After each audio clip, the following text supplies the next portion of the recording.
Good evening to all. चलिए आज की क्लास स्टार्ट करते हैं। तो आज हम लोग का ये सेशन की रिवीजन सीरीज का लास्ट क्लास होगा। हम लोग ने अपने सारे 45 चैप्टर्स सारे मॉड्यूल्स कवर कर लिए हैं कल, लेकिन हम लोग एक मैराथन क्लास होगी जो ऑलरेडी शायद ग्रुप पे शेयर किया जा चुका है ना। आपके पास ग्रुप पे उसका नोट लिंक भेजा गया होगा मैराथन क्लास का। तो मोस्ट प्रोबेबली वो इवनिंग के टाइम पे ही होगी एंड उसमें अगेन सारे चैप्टर्स से हम लोग एमसीक्यूज कवर करेंगे, इम्पोर्टेंट वाले सारे। एंड आई एक्सपेक्ट यू कि आप लोग रहोगे वहां पे and you will try to answer.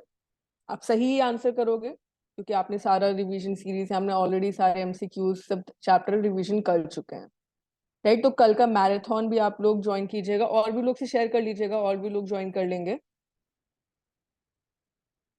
Okay चलिए स्टार्ट किया जाए। First question, pick the statements that describe the difference between credit rating and credit scoring. Credit rating, credit scoring. हम लोगों ने क्रेडिट स्कोरिंग के बारे में आरबीडब्ल्यूएम में भी पढ़ा है। चलिए, credit rating is for large corporates, governments and their entities. Credit scoring is for individuals and small business entities. Both credit rating and credit scoring can be obtained by the CIC. CIC हम लोग की क्या होती है? Credit information companies. Credit rating is alphanumeric, but credit scoring is a 3-digit number. Credit scoring may contain a plus or minus sign to denote the outlook for the future. कौन से differences credit rating और credit scoring के बीच में सही हैं?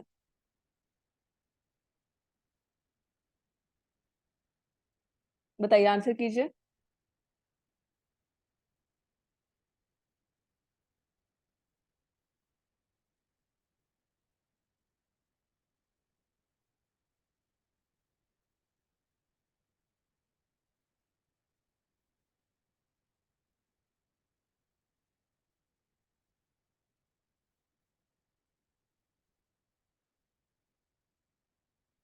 B या फिर सी?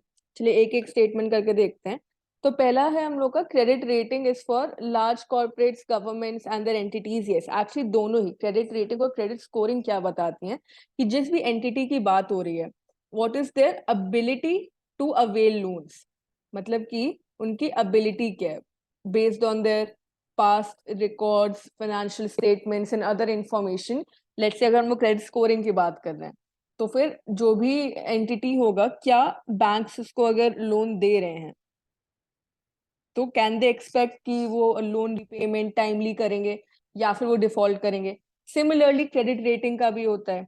सो yes, credit rating is for large corporates, governments and their entities. Credit scoring is for individuals and small businesses, right. ये दोनों स्टेटमेंट सही है, ठीक है। थर्ड क्या बोल रहे हैं? Both credit rating and credit scoring can be obtain by सीआईसीज। नहीं, सीआईसीज हमको क्रेडिट स्कोर प्रोवाइड करते हैं, क्रेडिट स्कोर जो इंडिविजुअल्स के लिए होते हैं। क्रेडिट रेटिंग किससे मिलती है? सीआरए से, credit rating agencies, credit rating agency. उसके अलावा credit rating is alpha numeric, but credit scoring is 3-digit number. Yes, credit rating हम लोग की अल्फा न्यूमेरिक होती है। इसका मतलब जैसे कि अल्फा न्यूमेरिक में कुछ अल्फाबेट्स भी होते हैं, कुछ न्यूमेरल्स भी होते हैं, जैसे कि AA3 इस तरीके से हो सकता है, या फिर BAA3 ऐसे करके होता है। क्रेडिट स्कोरिंग जो होती है ये 3-digit नंबर होते हैं, इसमें केवल नंबर होते हैं, केवल इसमें नंबर होते हैं, जैसे 400 हो गया, 500 हो गया, 3-digit नंबर होता है, ठीक है। And fifth statement, credit scoring में कंटेन अ प्लस और माइनस साइन, नहीं, तो ये क्रेडिट रेटिंग में होता है। ये आउटलुक बताता है, प्लस या माइनस साइन फ्यूचर में कितना वॉलेटाइल है इस पर्टिकुलर एंटिटी को। जो रेटिंग प्रोवाइड की है ये फ्यूचर में अच्छी हो सकती है या खराब हो सकती है। अच्छी होगी तो प्लस हो जाएगा, खराब होगी तो माइनस हो जाएगा। तो हमें कौन कौन से स्टेटमेंट सही बचे?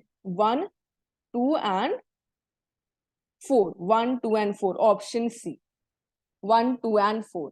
3 एंड 5 गलत है, राइट। तो ये दोनों डिफरेंस देखिएगा, क्रेडिट रेटिंग किसके लिए है? बड़ी बड़ी कॉर्पोरेट्स के लिए, कंपनीज के लिए। क्रेडिट स्कोरिंग है इंडिविजुअल्स के लिए।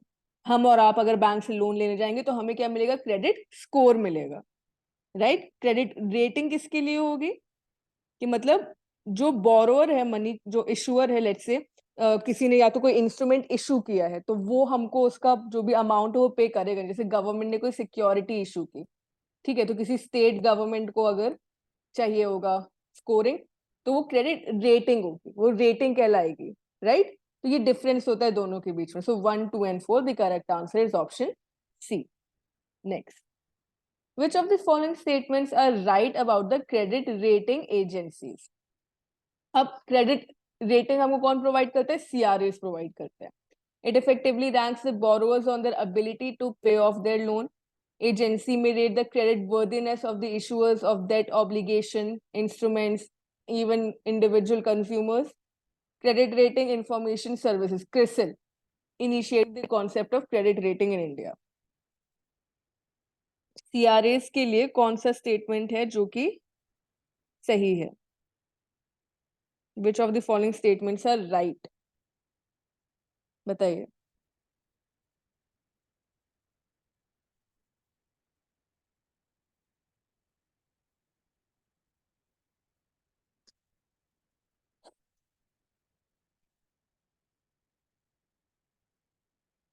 कौन से स्टेटमेंट सही होंगे? आंसर कीजिए।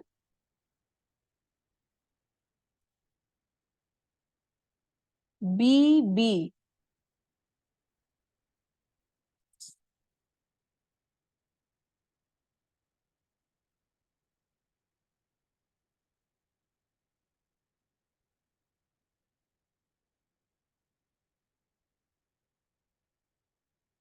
देखते हैं, चलिए देखते हैं। सबसे पहले तो हाँ, क्रेडिट रेटिंग हम लोग का क्या बताता है? वो क्रेडिट वर्दिनेस बताता है। लेकिन यहाँ क्या लिखा है? केवल बोरोअर लिखा है। लेकिन अगर यहाँ पे लिखा होता credit worthiness of large borrower, तो ये स्टेटमेंट सही होता। लार्ज बोरोअर यहाँ पे मेंशन होना चाहिए, कोई कंपनी या फिर कोई कॉरपोरेट ऐसे करके, ठीक है। तो वो उस लार्ज स्केल बोरोअर की बात कर रहा है, तभी वो क्रेडिट रेटिंग होगा। तो ये स्टेटमेंट सही नहीं है। सेकेंड स्टेटमेंट में क्या क्या आ रहा है? सेकेंड स्टेटमेंट में हमारे पास एजेंसी में rate the credit worthiness of issuers of debt obligations, debt instruments, individual consumers. नहीं, ये इंडिविजुअल कंज्यूमर्स का कभी भी क्रेडिट रेटिंग एजेंसीज काम नहीं करती हैं। तो यहाँ पे इंडिविजुअल कंज्यूमर्स की कभी भी क्रेडिट रेटिंग बात नहीं करती है। ये हमेशा किसकी बात कर रही है? बॉन्ड्स हो सकते हैं या फिर सर्टिफिकेट ऑफ डिपॉजिट्स हो सकते हैं, कमर्शियल पेपर्स हो सकते हैं। ये सारे हम लोग का क्या है? डेट ऑब्लिगेशंस, डेट इंस्ट्रूमेंट्स हैं, सिक्योरिटीज हो गया, ठीक है। तो ये सारी चीजें इसके अंदर आती है, इंडिविजुअल नहीं आते हैं। And the credit rating information was services of India, CRISIL, initiated the concept of credit rating in India.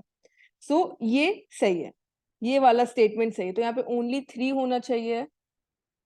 More over issuer is written, ठीक है, और भी उसके होते हैं फंक्शंस, राइट। लेकिन यहाँ पे ओनली 3 होना चाहिए।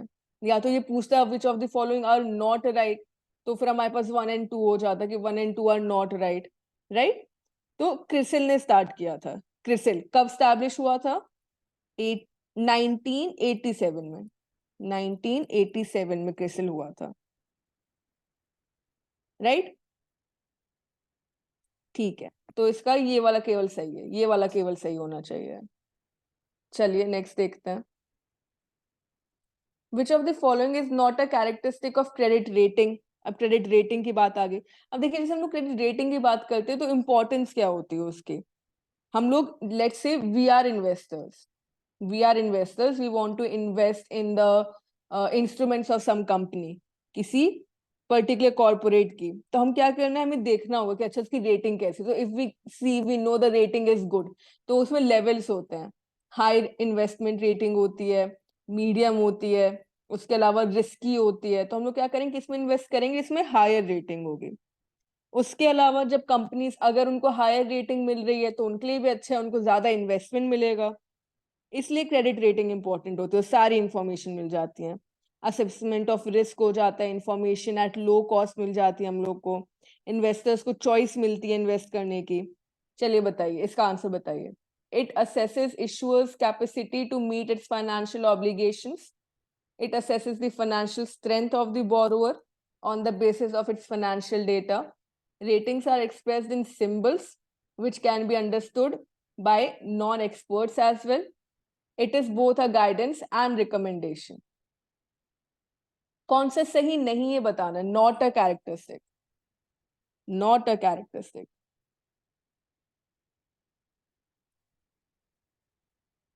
इसमें से डी कैरेक्टरिस्टिक नहीं है. Credit rating agency credit rating की जब बात होती है ना, तो वो केवल गाइडेंस देता है, वो रिकमेंडेशन नहीं देता है. मतलब कि वो केवल बताएगा कि मतलब हाँ ये अच्छे हैं, ये कंपनीज हैं जो कि अच्छी हैं. वो ये नहीं बताएगा कि इस कंपनी में आपको इन्वेस्ट करना चाहिए. वो रिकमेंड नहीं करता है. ठीक है, तो ये इसकी कैरेक्टरिस्टिक नहीं होगी. Assessment of the issuers capacity to repay इसमें आता है. मतलब जो भी बंदा है, जिसने, जो कंपनी है, उसने कोई डेट इंस्ट्रूमेंट इशू किया है, तो वो प्रिंसिपल अमाउंट या फिर उसने अगर लोन लिया तो वो इंटरेस्ट पे कर पाएगा नहीं. डेटा पे बेस्ड होता है. किस पे? फाइनेंशियल डेटा पे बेस्ड होता है. रेटिंग्स सिंबल्स में होती हैं. जो नॉन एक्सपर्ट्स हो सकते हैं वो भी समझ सकते हैं. हम देख रहे हैं ए है तो हम समझ जाएंगे अच्छी रेटिंग है. ट्रिपल बी है तो मतलब ठीक ठाक रेटिंग है, तो भी रिस्क नहीं है. एक्सपर्ट्स कैरी आउट करते हैं इसको, ये एक और कैरेक्टरिस्टिक है. लेकिन ये क्या देता है? ये गाइडेंस प्रोवाइड करता है, केवल रिकमेंडेशन नहीं करता कि किसी इंस्ट्रूमेंट में हमको रिकमेंड कर रहे हैं, वो नहीं होता. केवल गाइडेंस प्रोवाइड करता है. चलिए, presently in India there are. हाँ जी. मैम वो एसेस करेगा लेंडर्स के बारे में ना, ना कि मतलब इशूअर्स के बारे में. इशूअर्स के बारे में तो कोई कैपेसिटी नहीं जांचती ना क्रेडिट रेटिंग में. नहीं नहीं, लेंडर की बात नहीं हो रही है. लेंडर की इशूअर मतलब कोई इंस्ट्रूमेंट जो इशू कर रही है. जैसे कंपनी है, कंपनी ने शेयर्स इशू किया या कंपनी ने डिबेंचर इशू किया, तो वो उसकी कंपनी की कैपेसिटी बता रहा है, लेंडर की कैपेसिटी नहीं बता. लेंडर को तो नहीं होगा ना issuers capacity. Okay okay, thank you ma'am. हाँ हाँ. मतलब हम इन्वेस्ट करने जा रहे हैं ना किसी कंपनी में, तो हम कंपनी में किस में इन्वेस्ट करते हैं? हम उनके शेयर्स में इन्वेस्ट करेंगे, या हम लोग उनका सर्टिफिकेट ऑफ डिपॉजिट ले लेंगे. तो हम क्या देखेंगे कि भाई वो फ्यूचर में जाके मुझको प्रॉफिट मिल रहा है कि नहीं मिल रहा है ना. तो वो credit rating agency rating provide करती है. ठीक है, तो यहाँ पे इसका हो जाएगा डी. चलिए नेक्स्ट देखते हैं. Presently in India, there are 7 CRAs which have been approved by SEBI. Which of the following is or are not one of them? ICRA, CARE, Equifax, Brickwork, Experian. इसमें से कौन सी क्रेडिट रेटिंग एजेंसी इंडिया में नहीं है?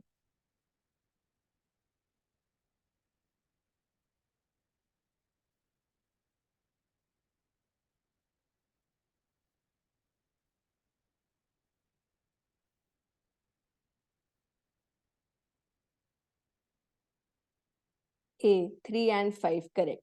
Experian और Equifax ये हम लोग की सीआईसीज हैं. ये हम लोग की सीआईसीज हैं, सीआरएस नहीं. सीआरएस कौन सी हैं? बाकी सारी हम लोग की, है ना.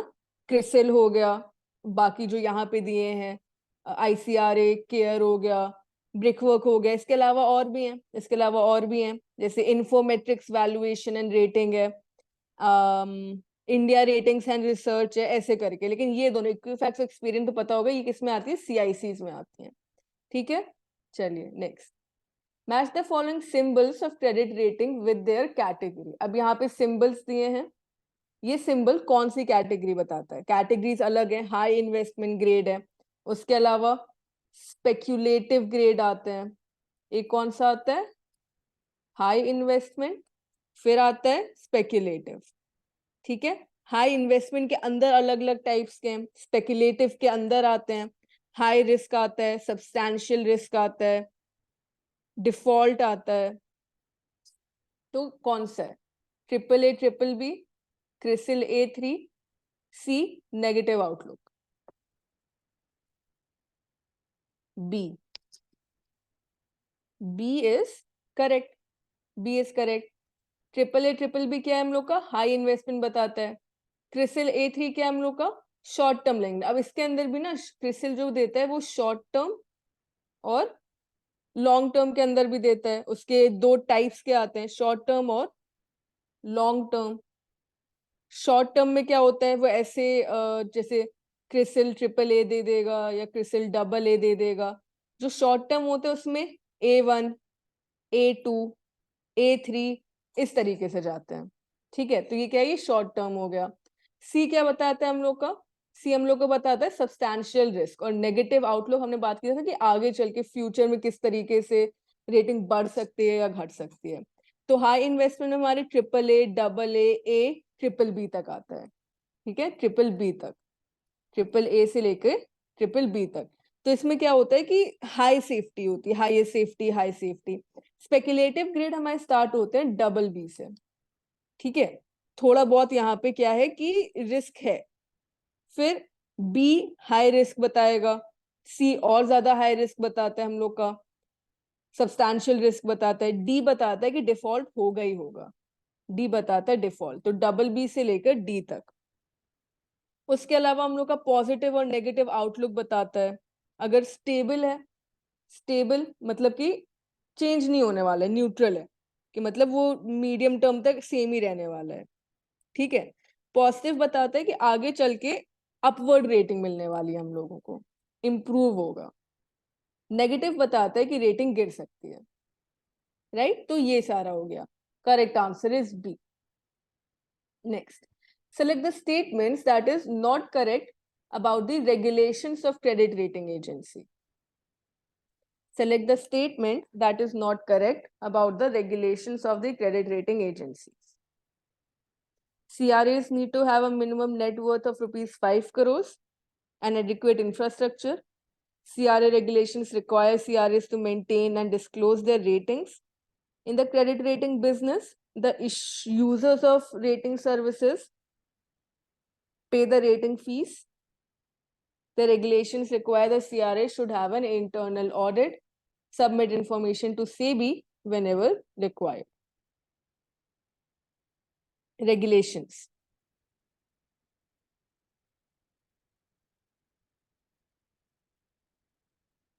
C, yes. C, देखिए पहला किससे रिलेटेड है, हमारे रजिस्ट्रेशन से रिलेटेड है। रजिस्ट्रेशन से रिलेटेड कि CRAs को रजिस्टर करवाना है, मतलब क्रेडिट रेटिंग के रजिस्टर करवाना है, तो उनको क्या मिनिमम नेटवर्थ 5 करोड़ का होना चाहिए। फिर उसके बाद हम लोग क्या क्या आ रहा है, क्या क्या ऑब्लिगेशंस हैं। राइट, तो उनको क्या क्या डिस्क्लोजर करना है, तो अपनी रेटिंग्स डिस्क्लोज करनी है, जो भी रेटिंग नोट्स हैं, रेटिंग इशूड है, रिकॉर्ड्स है, ये सारी चीजों से कॉपी मेंटेन करने होते हैं उनको। फिर उसके बाद क्या आ रहा है, क्रेडिट रेटिंग में फीस से रिलेटेड आ रहा है, फीस। तो फिर यहाँ पे जो इन्वेस्टर, फाइनेंशियल इंटरमीडियरीज हैं, other end users, they do not pay the rating fees. Rating fees investors pay नहीं कर रहे हैं। राइट, कौन पे कर रहा है, इशूअर। जो फाइनेंशियल इंस्ट्रूमेंट इशू कर रहा है वो रेटिंग फीस पे कर रहा होता है। ठीक है, कौन पे करेगा, इशू, जो भी इंस्ट्रूमेंट को इशू कर रहा है। And regulations require that the CRA should have an internal audit. SEBI जब भी चाहे तो वो ऑडिट कंडक्ट करवा सकता है, वो बोल सकता है कि ये इंफॉर्मेशन हमको सबमिट करो, तो सेबी के रेगुलेशन के अंदर आता है। ठीक है, so the right answer is option C. Next, which of the following statements correctly describe the process of credit scoring? अब हम लोग क्रेडिट स्कोरिंग पे आ गए। क्रेडिट स्कोरिंग किसके लिए होता है, इंडिविजुअल के लिए। हम अगर लोन लेने जा रहे हैं तो हमने पास्ट में अपने लोन को रीपे किया है कि नहीं किया है, कौन कौन से एरियाज में लोन लिए हैं, क्या बहुत जल्दी जल्दी हमने एप्लीकेशन सबमिट किया, क्या बहुत ज्यादा एप्लीकेशन को रिजेक्ट किया गया है। ठीक है, तो credit scoring is a statistical analysis performed by lenders and financial institutions to determine the credit worthiness of an individual. Records of past behavior are submitted by the respective banks and credit institutions. All the banks and concerned financial institutions are members of all CICs.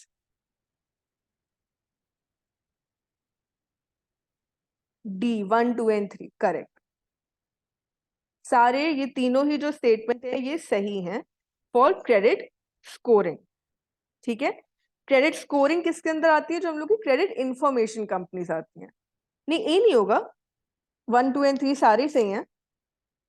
All the banks and concerned financial institutions are members of all the CICs. ये all CICs के members होते हैं, all हाँ CICs, हाँ हाँ हाँ all banks, all CICs. हाँ, okay, सारे के होते हैं। कंफर्म करना एक बारी। मैं डाउट में हूँ। नहीं, सारे के ही होते हैं ये। एक्चुअली रिसेंटली ये आया भी था अमेंडमेंट। मतलब पहले ऐसा जरूरी नहीं था कि सारे का होना है, किसी एक का जरूरी होता है, बट अब ये चेंज हो गया है। जहां तक मुझे पता है 2014 या 15 में ये रिकमेंडेशन पे चेंज किया गया था कि मतलब सारे बैंक्स सारे सीआईसीज के मेंबर होते हैं। राइट ना? पह, हाँ, पहले क्या था कि एटलीस्ट वन सीआईसी का मेंबर होना होगा, उसी को आप सबमिट करोगे इन्फॉर्मेशन। अब सारे सीआईसीज का होता है। कंफर्म कर लेना अगर आपको डाउट है तो, एक बार आप चेक कर लेना। और अगर कुछ ऐसा इसका ऑपोजिट इन्फॉर्मेशन मिलता है तो आप हम लोग से भी ग्रुप पे शेयर कर सकते हो। ठीक है, हाँ, तो ये सारी स्टेटमेंट सही हैं क्रेडिट स्कोरिंग से, राइट, 1, 2 and 3। चलिए ठीक है, next. At present, there are 4 CICs operating in India. Which of the following is not correct information about them? तो ये 4 हम लोग के CICs हैं: सिबिल, एक्सपीरियन, इक्विफैक्स और CRIF High Mark credit information services. तो इसमें से कौन सी इंफॉर्मेशन सही नहीं? CIBIL was incorporated in August 2000 based on the recommendations made by the Aditya Puri Committee. Experian was established as a joint venture with several banks and financial institutions. Equifax got its registration certificate of registration in the year 2010. CRIF serves retail, agriculture, rural, MSME and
is my screen visible to all?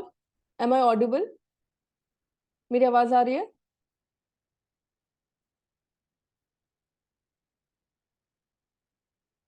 एक बार confirm कर दीजिए मेरी आवाज आ रही है।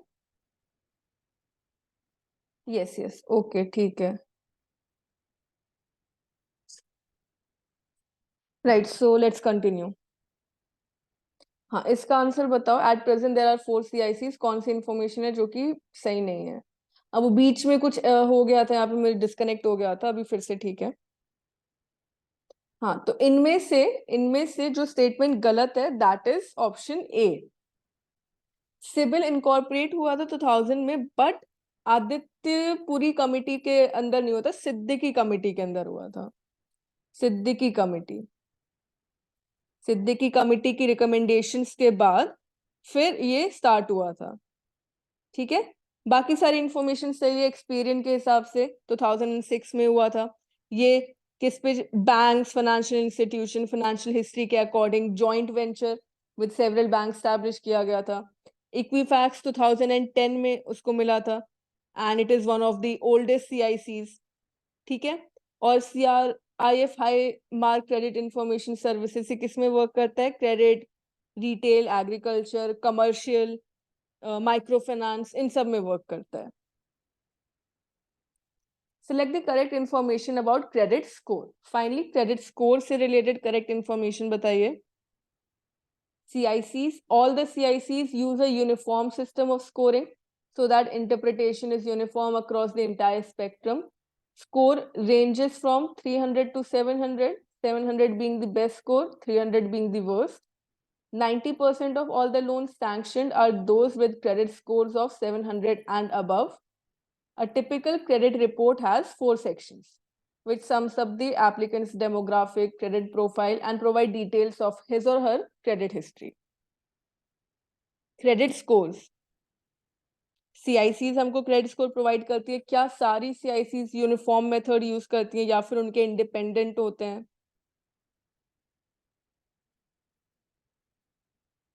ये जो last question में आदित्यपुरी कमिटी मेंशन था ना, तो वो RBI ने कमिटी को सेटअप किया था।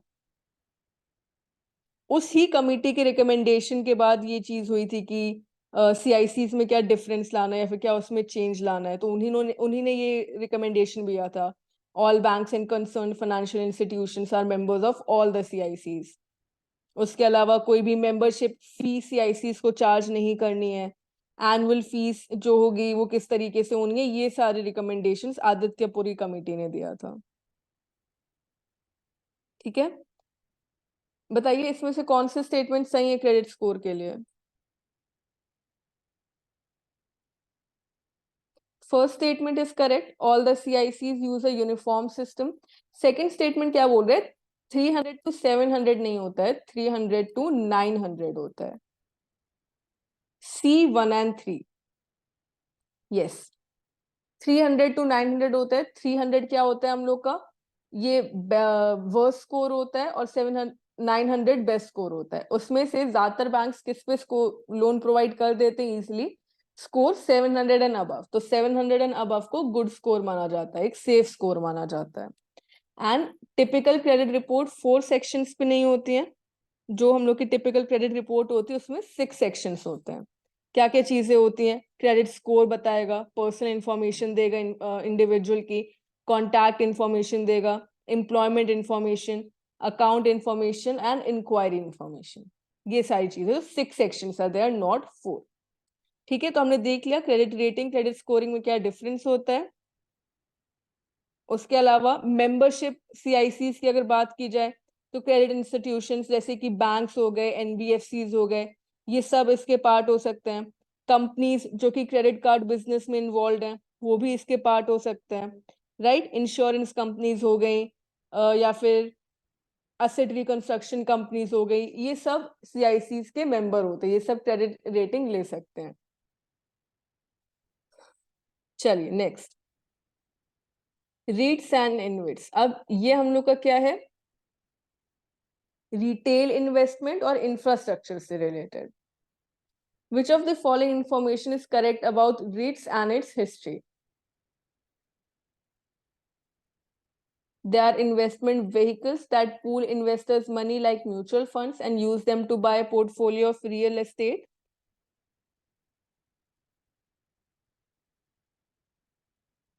In India, the listed REITs are focused mainly on residences and warehouses. First was established in 2017. and its IPO opened in March 2018. REITs structured on the lines of mutual funds were first introduced in the UK. Real estate investment trusts. Real estate, यहाँ पे mutual fund की तरह क्यों बोला गया है? क्योंकि instead of buying, मतलब रियल एस्टेट में इन्वेस्ट करने का तरीका क्या था कि हम लोग खुद से कुछ प्रॉपर्टी परचेज कर रहे हैं, जैसे कि क्या क्या आ जाएगा उसमें, रेसिडेंस हो सकता है, ऑफिस बिल्डिंग हो सकता है, ये सारी चीजें। लेकिन अब इधर क्या कह रहे हैं कि आप लोग खुद से परचेज मत करो, जैसे म्यूचुअल फंड्स में हम लोग अपना मनी पूल इन कर लेते हैं, उसी तरीके से करेंगे, और रेट्स क्या करेंगी, ये हमारी तरफ से किसी ना किसी रियल एस्टेट में इन्वेस्ट करेंगे, मतलब कि ऑफिसेज, होटल्स, वेयर हाउसेस, इन सारी चीजों में। ठीक है, तो इसमें से कौन से स्टेटमेंट्स हमारे सही हैं? First statement is correct, they pool money like in mutual funds, right? In India, the listed REITs are focused mainly on residences and warehouses. नहीं, इंडिया में जो मेन फोकस किया जाता है that is basically on office space. Office space, ठीक है। Third statement, first Indian REIT, yes ये वाला स्टेटमेंट सही है। एम्बेसी रीट, ये 2017 में किया गया था, उसने अपना आईपीओ 2018 में दिया था। And REIT structured on the lines of mutual funds, UK में नहीं स्टार्ट हुआ था, ये कहाँ पे स्टार्ट हुआ था, ये यूएस में स्टार्ट हुआ था, first in USA, around 1960s first time ये स्टार्ट हुआ था। ठीक है, इंडिया में स्टार्ट हुआ था कब?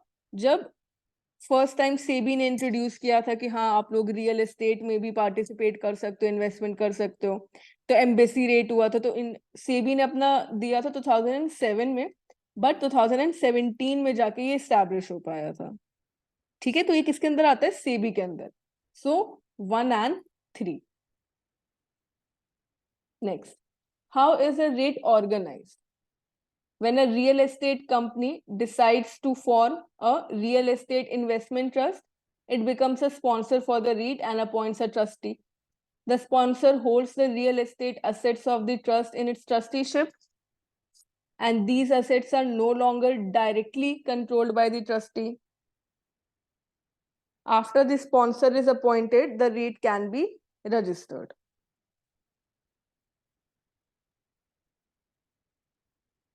बताइए कौन से स्टेटमेंट्स होंगे जो कि सही हैं अबाउट इट्स ऑर्गेनाइजेशन, किस तरीके से उसको ऑर्गेनाइज किया जाता है। हमने ऑलरेडी देख लिया कि म्यूचुअल फंड्स की तरह वर्क करता है, people pool in their money.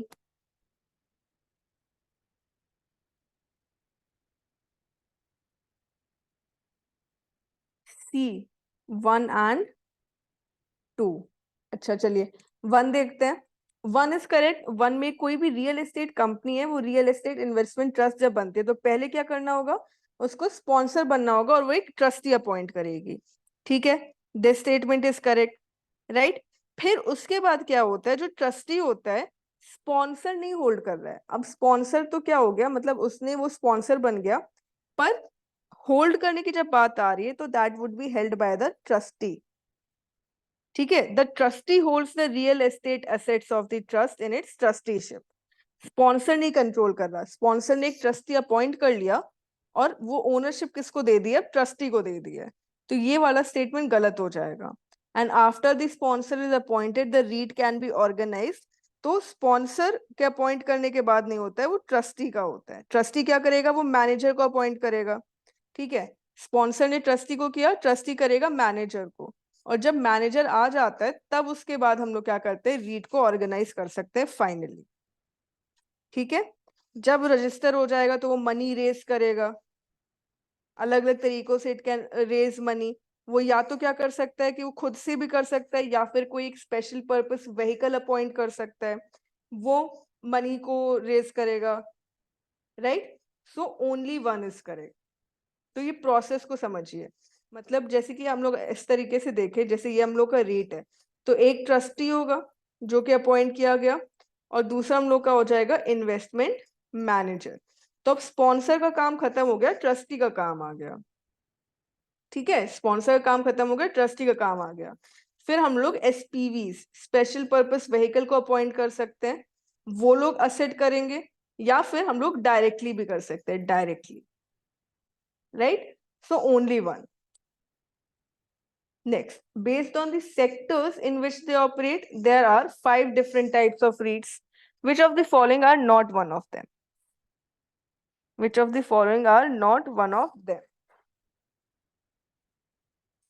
दो कैटेगराइजेशन होते हैं, एक तो हो गया सेक्टर्स, दूसरा हम लोग का होता है funding, type of funding that they provide. तो mortgage REIT, hybrid REIT, office, retail, equity, कौन सी हैं जो कि सेक्टर्स में आती हैं?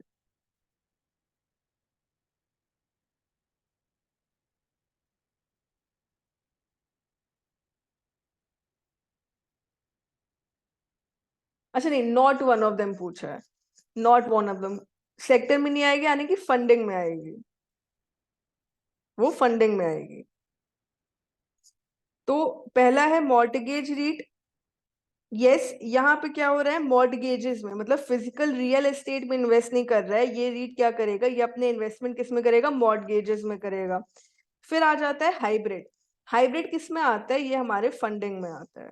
टाइप ऑफ फंडिंग, मतलब कि फंडिंग या तो इक्विटी बेस्ड होगी या फिर मॉर्टगेज बेस्ड होगी.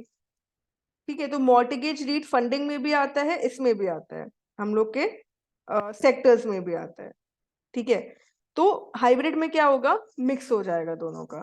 फिर ऑफिस, ये हम लोग का सेक्टर में आता है, रिटेल भी हम लोग का सेक्टर में आता है, इक्विटी अगेन हम लोग का फंडिंग में आता है. 2 and 5. रिटेल रीट्स क्या करेंगी, ये शॉपिंग मॉल्स में, रिटेल स्टोर्स में इन्वेस्ट करेंगे. फिर क्या होता है, रेसिडेंशियल रीट्स भी होती हैं, वो रेसिडेंसेस में करते हैं, या तो कंप्लीट या फिर इन प्रोसेस में. फिर हेल्थ केयर भी होता है, वो हॉस्पिटल्स में इन्वेस्ट करते हैं, हेल्थ केयर फोकस्ड सेक्टर्स में, हॉस्पिटल हो गए, मेडिकल सेंटर्स हो गए. ऑफिस रीट्स ऑफिस स्पेस में करते हैं, एंड मॉर्टगेज रीट्स इसमें करते हैं, मॉर्टगेज में. इक्विटी, मॉर्टगेज और हाइब्रिड ये आते हैं फंडिंग के अंदर. Next, what are the advantages of investing in REITs compared to directly investing in real estate? अब रियल एस्टेट में भी इन्वेस्ट करने के काफी तरीके. एक तो हम लोग ने रेट्स देख लिया, दूसरा क्या हो गया, हम लोग खुद प्रॉपर्टी ओन कर सकते हैं, बाय कर सकते हैं प्रॉपर्टी को. उसके अलावा रियल एस्टेट कंपनी की इक्विटी ली जा सकती है, या फिर बॉन्ड्स लिए जा सकते हैं. तो अलग अलग तरीके हैं. रीट्स के क्या एडवांटेजेस हैं? It is not as capital intensive as a direct investment. Compared to direct investment, REITs have lower liquidity risk, regulated by SEBI, transparent, all of the above. Yes, E, all of the above is correct. E, yes, very good, E is right. ये सारे ही advantages हैं. ठीक है, हम लोग को actually ownership नहीं करनी है तो बहुत सारी चीजें बचती हैं. हम लोग को क्या करना है, लिक्विड इन्वेस्टमेंट हो जाता है, ये डाइवर्सिफाइड पोर्टफोलियो मिल जाता है, लो रिस्क होता है. तो ये सारे एडवांटेजेस हैं रीट्स के. Next, what are the regulatory guidelines for REITs? अब रेगुलेटरी गाइडलाइंस के अंदर क्या क्या आता है? तो REITs के लिए जो भी रेगुलेटरी गाइडलाइंस है कौन कवर करेगा? सेबी कवर करेगा. सेबी के real estate investment trust regulation of 2014 के अंदर आता है. ठीक है, चलिए. Investment trust to hold assets either directly or through special purpose vehicles. Full valuation to be conducted by an independent valuer at least twice a year. Not less than 90% of the net distributable cash flow of the SPV to be disbursed to the investment trust. Invest not less than 10% in completed and revenue generating projects, 80% in under construction. तो regulatory guidelines कौन कौन सी हैं?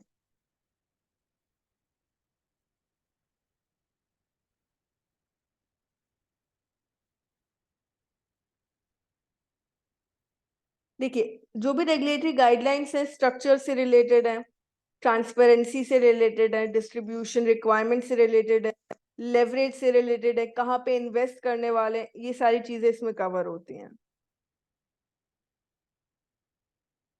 बताइए कौन सा answer सही होगा?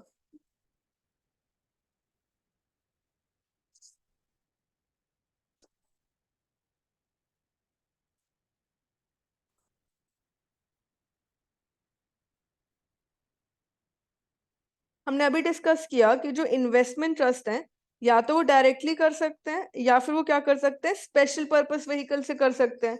तो ये वाला स्टेटमेंट सही हो गया। ठीक है, या तो हम लोग एसपीवीज को अपॉइंट कर सकते हैं या फिर डायरेक्टली किया जा सकता है। उसके अलावा जो टोटल यूनिट्स हैं इन्वेस्टमेंट ट्रस्ट के, कहाँ कहाँ उनको इन्वेस्ट करना है। ठीक है, एसपीवीज क्या करने वाले हैं, उनका सारा पर्पस है। फिर full valuation to be conducted by an independent valuer at least twice a year. ये ट्वाइस अ ईयर नहीं होता है, एटलीस्ट वंस अ ईयर होगा। At least once a year full valuation जो होता है ये करना होता है।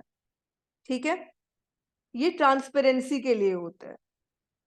फिर नॉट लेस देन 90%, ये वाला statement, this is also right, this statement is right. मतलब कि जो भी एसपीवी का डिस्ट्रीब्यूटेबल कैश है 90%, वो किस में जाना है, वो इन्वेस्टमेंट ट्रस्ट में भी जाना है। थोड़ा सा कॉम्प्लिकेटेड स्टेटमेंट है बट ये डिस्ट्रीब्यूशन रिक्वायरमेंट्स के अंदर जाता है। फिर फोर्थ स्टेटमेंट, अब ये क्या बोल रहा है कि हम लोग को या तो वो कंप्लीटेड प्रोजेक्ट में पार्टिसिपेट कर सकते हैं, इन्वेस्ट कर सकते हैं, या फिर अंडर कंस्ट्रक्शन में कर सकते हैं। तो ज्यादा सेफ कौन सा होगा, जो कंप्लीटेड होंगे projects rather than that are under investment या under construction. So 80% हम लोग अपना जो भी इन्वेस्टमेंट कर रही होते हैं रीट्स, वो किस में करते हैं, वो कंप्लीटेड प्रोजेक्ट्स में करते हैं। और 10% के आसपास उनको क्या करना होता है, उनको किस में, अंडर कंस्ट्रक्शन करना होता है। ठीक है, तो ज्यादा किस में करेंगे, जो कंप्लीटेड प्रोजेक्ट्स होंगे। So the right statements are 1 and 3। 1 and 3, these are the right statements.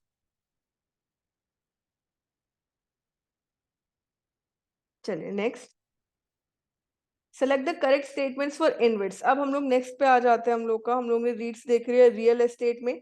जो इनविट्स होते हैं किससे रिलेटेड होते हैं, इंफ्रास्ट्रक्चर से। अब किस में इन्वेस्ट कर रहे हैं हम लोग, इंफ्रास्ट्रक्चर इन्वेस्टमेंट, तो ये कहलाते हैं infrastructure investment trust. They are established as trust under the Indian Trust Act of 1882 and regulated under the SEBI Infrastructure Investment Trust Regulation 14 and 16. They have a 4-tier management structure consisting of sponsor, manager, promoter, and trustee. Usually it has 2 types of managers, investment manager and project manager.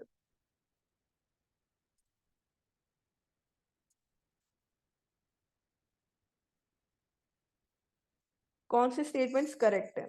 Infrastructure के अंदर क्या क्या आता है, roads, railways, energy. जब हम लोग इन सब में जाके इन्वेस्ट कर रहे हैं, उनको तो इन्वेस्टमेंट की जरूरत है भी।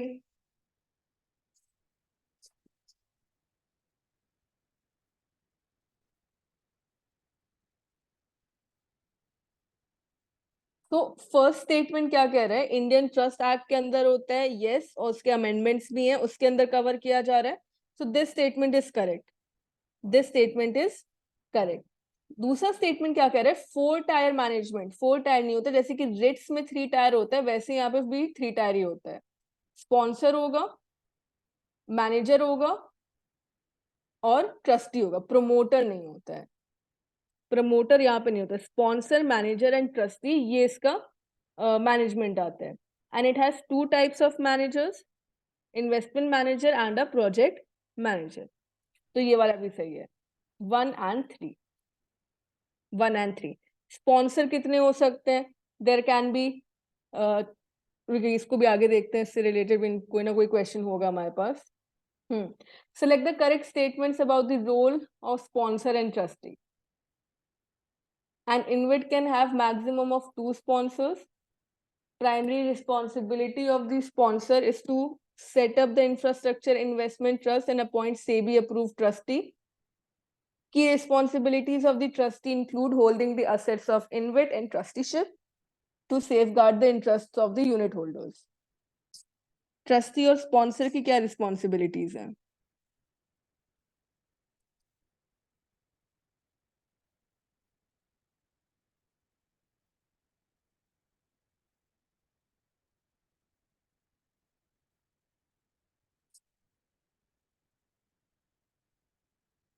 C, 2 and 3, correct. 2 and 3 is correct. जो मैक्सिमम स्पॉन्सर हो सकते हैं that can be 3 maximum sponsor होते हैं. स्पॉन्सर क्या कर रहे हैं? स्पॉन्सर क्या हो रहा है? वो इंफ्रास्ट्रक्चर डेवलपमेंट में देख रहे हैं किस तरीके से इंफ्रास्ट्रक्चर को मेंटेन किया जा रहा है. उसकी रिस्पॉन्सिबिलिटी क्या होती है? To appoint a SEBI approved trustee. ठीक है. उसके अलावा जो हम लोग का मैनेजर है, मैनेजर हमने ऑलरेडी देख लिया. इन्वेस्टमेंट मैनेजर और प्रोजेक्ट मैनेजर, वही उसकी रिस्पॉन्सिबिलिटी भी होती है. ट्रस्टी का क्या होता है? पहले तो ये सेबी अप्रूव्ड होगा. हमने अभी देखा कि सेबी अप्रूव ट्रस्टी होता है. तो ट्रैक रिकॉर्ड करेगा कि मतलब किस तरीके से ट्रस्टीशिप सर्विसेज प्रोवाइड की जा रही हैं, timely distribution of dividends, overseeing the activities, ये सारे ट्रस्टी का काम होता है compliance related. And then, which of the following statement is incorrect regarding the activities of InvITs in India? India में InvITs की क्या एक्टिविटीज है? The total assets under management across 8 active InvITs is around 1.4 lakh crores. Since the introduction, bulk of InvITs have been sponsored by public sector infrastructure developers. First InvIT of a public sector entity, Power Grid Corporation, has been recently launched, and the issue has monetized assets worth rupees 7,800 crores, and Power Grid Corporation has divested 85% of its unit holdings in the InvIT. जो हम लोग के इन्वेट्स होते हैं दो type के होते हैं. एक तो पब्लिक लिस्टेड होते हैं, दूसरे क्या होते हैं? प्राइवेटली हैंडल्ड होते हैं. तो इंडिया में क्या है जो कि सही है? इन्वेट्स डेफिनेटली इंक्रीज हुए हैं लास्ट फ्यू इयर्स में. तो अगर ऐसा कुछ स्टेटमेंट आता तो सही होता. इसमें से इनकरेक्ट पूछा गया है. Incorrect is the second statement. Private sector infrastructure development से हुआ है ये, पब्लिक नहीं, प्राइवेट का ज्यादा इन्वॉल्वमेंट रहा है इन्वेट्स में. फर्स्ट पावर ग्रिड कॉर्पोरेशन है. बाकी सारी इंफॉर्मेशन जो प्रोवाइड की है that is right, but the second statement says sponsored by public sector infrastructure developer नहीं होगा, प्राइवेट होगा. प्राइवेट सेक्टर का ज्यादा यहाँ पे रहा है.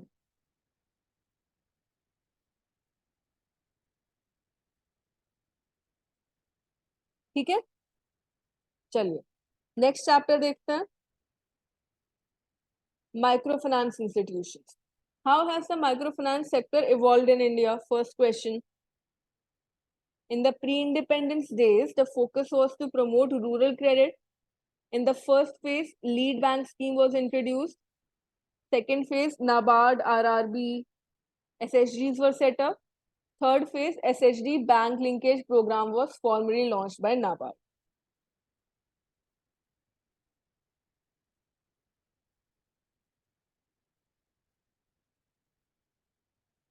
बताइए कौन से स्टेटमेंट्स हैं यहाँ पे जो कि सही हैं. माइक्रो फाइनेंस की जब एवोल्यूशन की बात करते हैं इंडिया में तो ये 3 फेजेस में हुआ था. फर्स्ट फेज था हम लोग का प्री इंडिपेंडेंस. सेकंड था हम लोगों का पोस्ट इंडिपेंडेंस. थर्ड था हम लोग का लिबरलाइजेशन का. ठीक है, लिबरलाइजेशन जिसको मॉडर्न माइक्रो फाइनेंस मूवमेंट भी कहते हैं. थर्ड फेज को मॉडर्न माइक्रो फाइनेंस मूवमेंट भी कहते हैं. बताइए.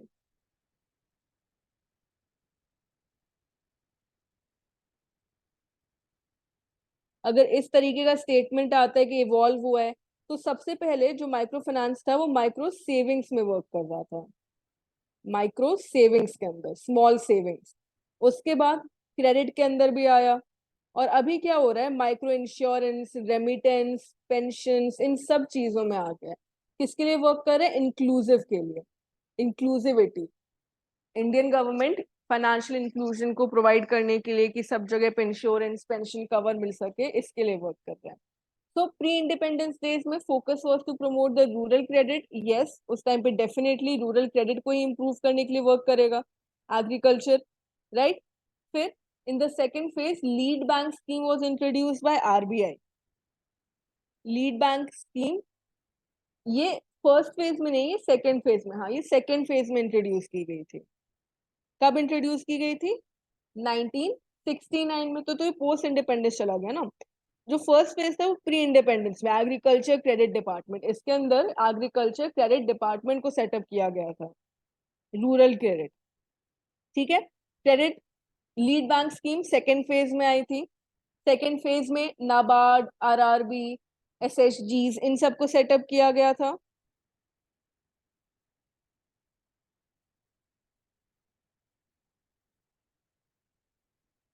और फोर्थ स्टेटमेंट क्या कह रहा है? The third phase SHG bank linkage programme was formally launched by NABARD. Yes, ठीक है। ये वाले 1, 3 एंड 4 ये स्टेटमेंट्स हम लोग के सही हैं। नाबार्ड कब स्टैब्लिश हुआ था हम लोग का? 1982 में। ये हम लोग ने पिछले वाले चैप्टर में भी देखा था। आरआरबीज भी हमने देखा था किस टाइम पे डेवलप हो रहे थे, इसी टाइम पे हुए थे, 1975 के अराउंड में। सेल्फ हेल्प ग्रुप को भी यहीं पे किया गया था, सेल्फ हेल्प ग्रुप स्टार्ट हुए थे। सेल्फ हेल्प ग्रुप के अलावा एक जो प्रोग्राम है 1984 के आसपास में, 1984 के आसपास में, इसमें क्या किया गया था कि सेल्फ हेल्प ग्रुप को बैंक्स के साथ लिंक किया गया था। तो ये था self help group bank linkage programme. ठीक है, ये पहले कर दिया गया था बट फॉर्मली लॉन्च कब किया था? नाबार्ड ने किया था इन द ईयर 1992, इसीलिए इसको थर्ड फेज में किया जाता है। राइट, चलिए, तो 1, 3 and 4। Next, which of the following statements are not correct about the Grameen Bank model? Grameen Bank model. Global pioneer of the microfinance was Professor Mohammed Yunus. He established Grameen Bank in the village of Jobra in India. Grameen Bank model, members of the groups are also owners of the bank. The group normally consists of 5 members and the liability to repay the loan lies with the group. बताइए, ग्रामीण bank से related कौन से statements है जो कि incorrect है? अच्छा, नॉट करेक्ट पूछा है, इनकरेक्ट।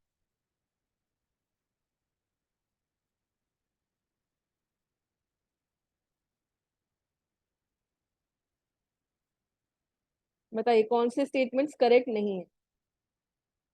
पहला, प्रोफेसर मोहम्मद यूनुस, यस, यही थे जिन्होंने ग्रामीण बैंक का कॉन्सेप्ट या माइक्रो फाइनेंस का कॉन्सेप्ट स्टार्ट किया था। कब स्टैब्लिश किया था उन्होंने? उन्होंने 1970s में किया था। और ग्रामीण बैंक कब हुआ था? 1983 में। लेकिन विलेज जोबरा इंडिया नहीं, इंडिया में नहीं था, बांग्लादेश, उन्होंने बांग्लादेश में ये स्टार्ट किया था। ठीक है, तो सेकेंड स्टेटमेंट गलत हो गया। ग्रामीण बैंक मॉडल में क्या होता है? Members of the group are also owners of the bank. Yes, ये तो ठीक है। और the group normally consist of 5 members, नहीं ऐसा जरूरी नहीं है। मतलब कि लाइबिलिटी जो 5 मेंबर्स के पास है तो ये ग्रुप पे नहीं होती है, इंडिविजुअल्स पे होती है। राइट, तो नॉट करेक्ट ही पूछा गया है। 2 एंड 4, जो मेंबर्स ग्रुप को कंसिस्ट कर रहे हैं, लाइबिलिटी किस पे जाएगी? ये इंडिविजुअल्स पे जाएगी। जो ग्रुप है पूरा लाइबल नहीं रहेगा, इंडिविजुअल्स पे रहेगी। ठीक है, और क्या चीज होती है? अब यहाँ पे उन्होंने जब ये प्रोफेसर ने एक्सपेरिमेंट किया था तो उन्होंने क्या किया? उन्होंने किसी को लोन दिया, गुडविल पे दिया। उन्होंने गुडविल पे लोन दिया, ये नहीं बोला कि अगर आप लोन वापस नहीं करोगे तो फिर मैं आपका जमीन ले लूंगी या ऐसा कुछ करेंगे, ये सब नहीं बोला उन्होंने। ट्रस्ट के बेसिस पे, उसी पे ग्रामीण बैंक भी हुआ। लोन किस पे दिया जाता है? Basis of trust.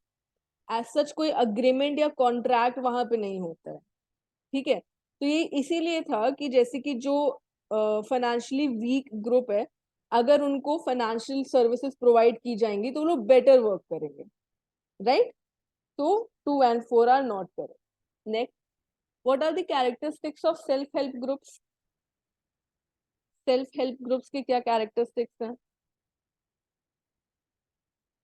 अब माइक्रो फाइनेंस को प्रोवाइड करने के भी 2 सोर्सेज हैं। एक तो हमारे पास फॉर्मल सेक्टर है, दूसरा हमारे पास इनफॉर्मल सेक्टर है। इनफॉर्मल सेक्टर के अंदर जो not regulated money lenders, mahajans, land owners आते हैं। फॉर्मल के अंदर हमारे पास क्या क्या आते हैं? एक तो बैंक्स हो गए, सेल्फ हेल्प ग्रुप हो गए, और तीसरे हो जाते हैं माइक्रो फाइनेंस इंस्टीट्यूशन। ठीक है, तो self help group informal group of 10 to 20 individuals who are heterogeneous in nature. It is preferred that all the members are from below the poverty line. Finance through the self-help group channels can be done adopting the model 1, 2 or model 3. क्या ये members homogeneous होते हैं या heterogeneous होते हैं? पहले तो heterogeneous और होमोजेनस का डिफरेंस पता है ना? हेट्रोजेनस मतलब कि कैरेक्टरिस्टिक्स डिफरेंट होंगी, मतलब इकोनॉमिक कंडीशंस डिफरेंट होंगे, लिविंग एरिया, कल्चर, ये सब डिफरेंट होता है हेट्रोजेनस में. दूसरा टर्म क्या होता है? होमोजेनस. होमोजेनस मतलब कि same characteristics, almost same living habits हैं, स्टैंडर्ड्स हैं, इनकम है लोगों की, वो होमोजेनस होता है. बताइए, ट्राई कीजिए कौन सा आंसर सही होगा. What are the characteristics of self help groups?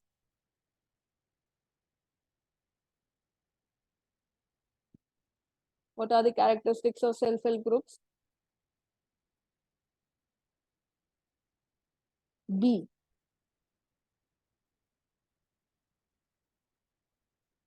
2 and 3. Yes, सही है. करेक्ट. 2 and 3. ये जो ग्रुप मेंबर्स होते हैं सेल्फ हेल्प ग्रुप के, ये होमोजेनस होते हैं. किसी एक पर्टिकुलर एरिया के होंगे, एक विलेज के या आसपास के विलेज के लोग होंगे, वो लोग साथ में आके सेल्फ हेल्प ग्रुप बनाते हैं. Same economic background, social background, साथ में वो लोग साथ आते हैं टू प्रमोट सेविंग्स. दूसरा, अगर उस ग्रुप में किसी को जरूरत होती है लोन्स की, तो वो लोग साथ में जाते हैं, वो लोग लोन प्रोवाइड करते हैं. मतलब कि जो सेविंग्स किया है उसी से किसी को लोन प्रोवाइड करना है तो वो करते हैं.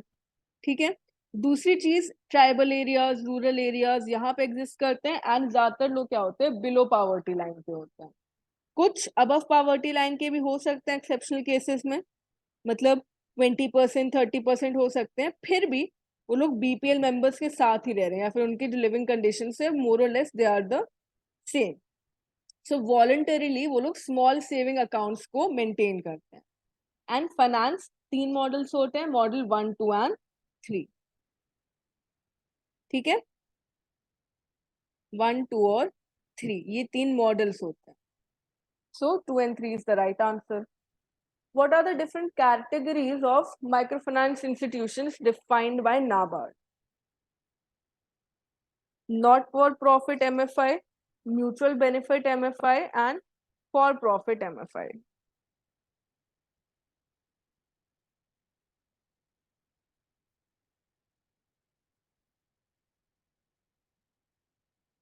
Not for profit MFIs are societies registered under the Societies Registration Act.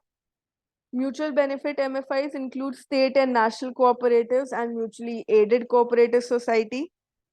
For profit are non-banking financial companies which are registered under the Companies Act and regulated by RBI.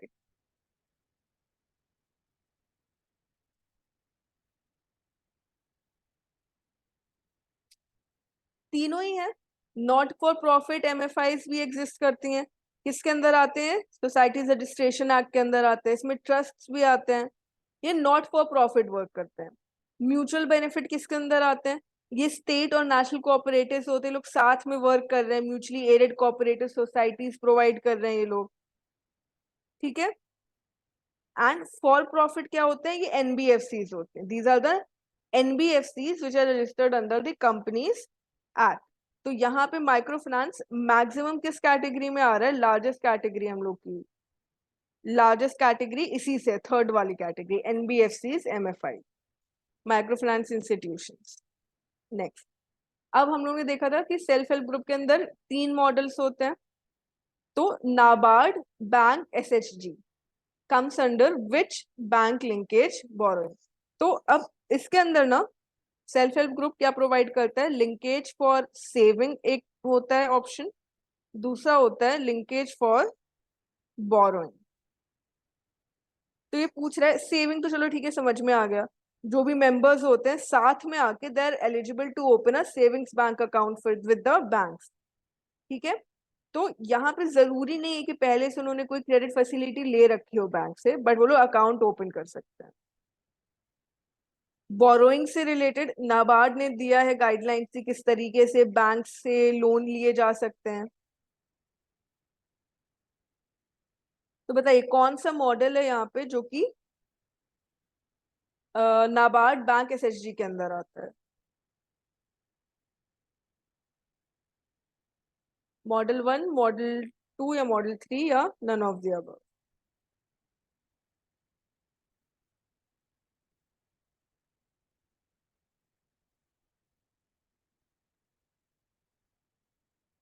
देखिए main function क्या होता है इसका, NGO का होता है कि NGO participate कर रहा है कि नहीं कर रहा है, कोई रोल प्ले कर रहा है कि नहीं कर रहा। तो मॉडल 1 क्या होता है हम लोग का, उसमें होता है नाबार्ड बैंक एसएचजी।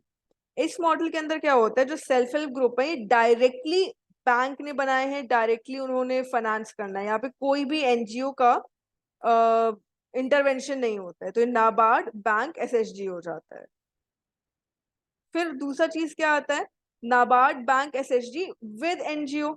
अब एक ऑप्शन होता है जिसमें एनजीओ फैसिलिटेट करता है, एनजीओ फैसिलिटेटिंग एजेंसी की तरह वर्क करता है, वो प्रमोट करेगा। NGO will promote the SHG, they will help them get linked with the bank, right. SHG जो एनजीओ से हो रहे हैं वो भी डायरेक्टली लिंक हो रहे हैं, मतलब तो फाइनेंस तो बैंक ही कर रहा है, फिर भी एनजीओ वहां पे हेल्प करता है। थर्ड वाला क्या होता है, थर्ड में एनजीओ पार्टिसिपेट करने लगता है। मतलब कि अब ये स्ट्रक्चर कैसे हो जाएगा, नाबार्ड होगा, नाबार्ड के बीच में एक तो बैंक आ गया, सेल्फ हेल्प ग्रुप आ गया, और यहाँ पे एक एनजीओ आ जाता है, NGO.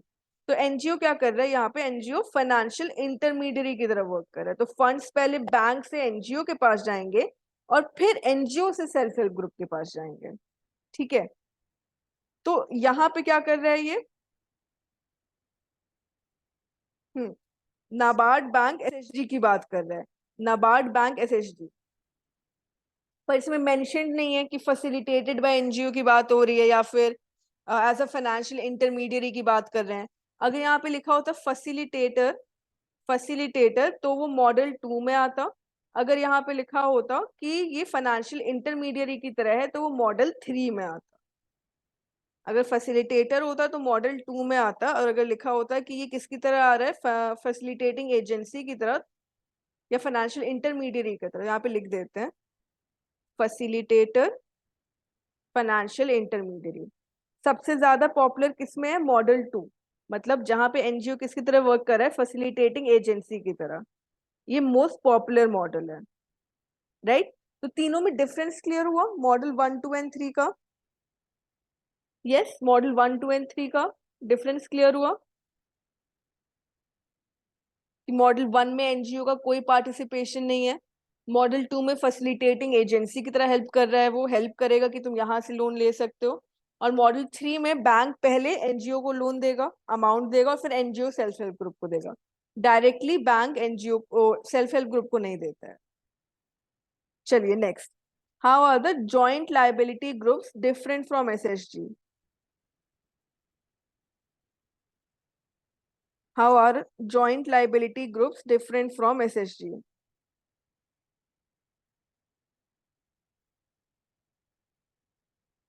Joint liability group is a group of 4 to 10 people of same village or locality. They may be certain, there may be certain deserving small farmers or marginal farmers who may also need bank loan for taking up livelihood or farming activities. A few members of SHGs may expand economic activities to form a JLG. देखिए joint liability group में क्या होता है, ये लोग पहले किसी एक विलेज के लोग थे, वो लोग एक सेल्फ हेल्प ग्रुप के मेंबर्स थे, पर सेल्फ हेल्प ग्रुप या तो स्मॉल सेविंग्स या स्मॉल लोन्स पे फोकस करते हैं, बट ये कुछ लोग हो गए उस एसएचजी के जो मेंबर थे जिन्होंने बेटर ग्रोथ कर ली बाकी मेंबर्स से ज्यादा, तो फिर उन लोगों को क्या लार्ज अमाउंट ऑफ लोन चाहिए होगा। पर क्योंकि अब यहाँ पे जो सेल्फ हेल्प ग्रुप है उन वो लोग बोलेंगे कि यार तुम लोग को लार्ज लोन चाहिए तो हम क्यों पार्टिसिपेट करें, तो वो लोग अलग से जाके एक अपना जॉइंट लाइबिलिटी ग्रुप बना लेते हैं, ठीक है। So it is a group of 4 to 10 people of the same village और लोकेलिटी, ये स्टेटमेंट सही है। There may be certain deserving small farmers who may need bank loan for taking up livelihood और farming activities, इसीलिए उन्होंने जाके अपना joint liability group बनाया है। थर्ड क्या बोला है कि दे में expand economic activity, now they discontinue नहीं करते, वो अर्लियर सेल्फ हेल्प ग्रुप के मेंबर्स रहते हैं, वो लोग जरूरी नहीं है कि अब उनको सेल्फ हेल्प ग्रुप छोड़ना होगा, वो तभी जेएलजी फॉर्म कर पाएंगे, नहीं, they still continue to participate in the activities of the self help group, right. तो मतलब डिजर्विंग फार्मर्स हैं, उनको ज्यादा बड़ा अमाउंट ऑफ लोन चाहिए है, वो लोग क्या करेंगे, वो लोग जेएलजी फॉर्म कर देंगे बैंक से जाके लोन लेने के लिए, ठीक है। तो 1 और 2, ये मेन डिफरेंस। जो सेकंड वाला ना, एक्चुअली केवल यही मेन डिफरेंस है कि जो डिजर्विंग स्मॉल फार्मर्स हैं, वो उनको बैंक लोन चाहिए, तो वो लोग क्या करेंगे, वो सेल्फ हेल्प ग्रुप के मेंबर्स रहेंगे, पर वो लोग अलग से एक अपना ग्रुप बना लेंगे लोन लेने के लिए। चलिए next, what were the recommendations of the YH Malegam committee?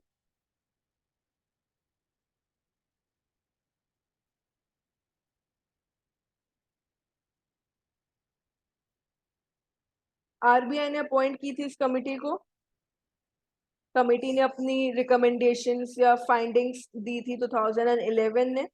उसमें उन्होंने बताया था कि किस तरीके से माइक्रो फाइनेंस इंस्टीट्यूशन में एनबीएफसीज पार्टिसिपेट कर सकते हैं या नहीं, ये सारी।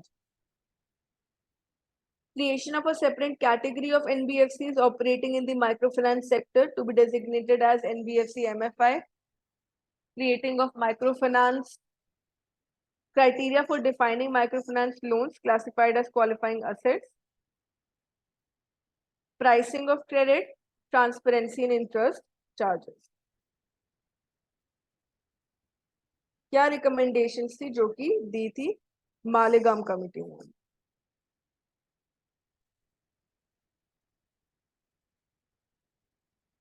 देखिए मेनली ये इस वजह से आया था क्योंकि जो हम लोग के माइक्रो फाइनेंस इंस्टीट्यूशन थे, दे वर लार्जली अनरेगुलेटेड, बहुत ज्यादा रेगुलेशन उसमें नहीं था। इसकी वजह से पर्टिकुलरली आंध्र प्रदेश में क्राइसिस आया था। अगर आप लोग को याद हो कि इस टाइम पे अराउंड 2010 बहुत ज्यादा सुसाइड्स हो रही थी, बहुत ज्यादा सुसाइड्स हो रही थी, लेवल ऑफ बोरोइंग बहुत ज्यादा बढ़ गया था, फिर उसका डिफॉल्ट बढ़ गया था, तो फार्मर्स क्या कर रहे थे, वो सुसाइड करने लगे थे, राइट। तो उस सारी चीजों को सॉल्व करने के लिए आरबीआई ने इस कमेटी को बैठाया था कि भाई रिकमेंडेशन दो, किस तरीके से इस इशू को सॉल्व किया जा सकता है, माइक्रो फाइनेंस सेक्टर से रिलेटेड इश्यूज को सॉल्व करने के लिए। So the right answer is yes, the all are correct. ये सारी ही के रिकमेंडेशंस थी जो कि इस कमेटी ने दी थी माइक्रो फाइनेंस इंस्टीट्यूशंस को सॉल्व करने के लिए, कि एनबीएफसी एमएफआई करो, माइक्रो फाइनेंस लोन्स होते क्या है, प्रोविजनिंग रिक्वायरमेंट्स क्या होनी चाहिए, कैपिटल एडिक्वेसी क्या होनी चाहिए, terms and conditions, multiple lending से रिलेटेड या ओवर बोरोइंग से रिलेटेड क्या मेजर्स होने चाहिए, प्रॉपर सिस्टम होना चाहिए, ये सबसे इंपॉर्टेंट है ग्रीवेंस रिड्रेसल का। ग्रीवेंस रिड्रेसल से रिलेटेड एक प्रॉपर मैकेनिज्म सेटअप करने का भी रिकमेंडेशन दिया। And last question, which of the following statements is or are not correct for RBI's regulatory framework? अब माइक्रोफाइनेंस इंस्टीट्यूशन से रिलेटेड आरबीआई ने जो रिकमेंड रेगुलेशंस दी थी उसमें से कौन सा स्टेटमेंट सही नहीं? A microfinance loan is defined as a collateral free loan given to a household having annual household income up to rupees 5 lakhs. The maximum limit on microfinance loans for NBFCs other than NBFC MFI now stands to revise 25%. Any fees to be charged by microfinance borrower shall be explicitly disclosed.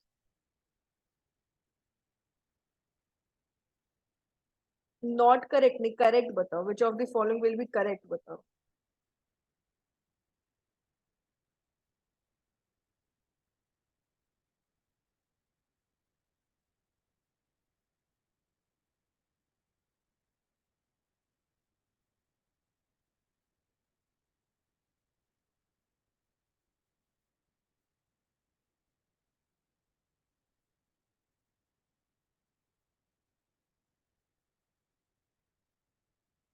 The correct is 2 and 3. ये 5 lakhs नहीं होता, ये 3 लाख होता है। मतलब कि जो house hold की इनकम है वो अगर 3 लाख होगी तो आपको माइक्रो फाइनेंस मिलेगा। मतलब अब इसमें हाउस होल्ड की इनकम कैसे कैलकुलेट करनी है उससे रिलेटेड भी इंफॉर्मेशन दी गई है, कि मतलब कि किस तरीके से पूरा हाउस होल्ड की इनकम होगी। फिर उसके बाद कोलेटरल फ्री लोन क्या होता है, राइट। प्राइसिंग ऑफ लोन किस तरीके से होनी चाहिए, तो उसके लिए प्रॉपर एक इंटरेस्ट रेट मॉडल होगा जो उन्हें फॉलो करना होगा, रेंज ऑफ स्प्रेड बताना होगा उनको, ठीक है। मैक्सिमम लिमिट कितना है, इट इज 25%, मतलब कि कितना माइक्रो फाइनेंस लोन्स एनबीएफसी दे सकते हैं, that is 25% of their total asset, right. So 20। एक क्वेश्चन और इस चैप्टर से, RBI's fair practice code for NBFC MFIs does not include which of the following? RBI ने NBFC से रिलेटेड एक फेयर प्रैक्टिस कोड दिया है, तो फेयर प्रैक्टिस कोड में इसमें से क्या नहीं आता? Disclosures in the loan agreement and loan card, non coercive methods of recovery, internal control system, business prospects policy.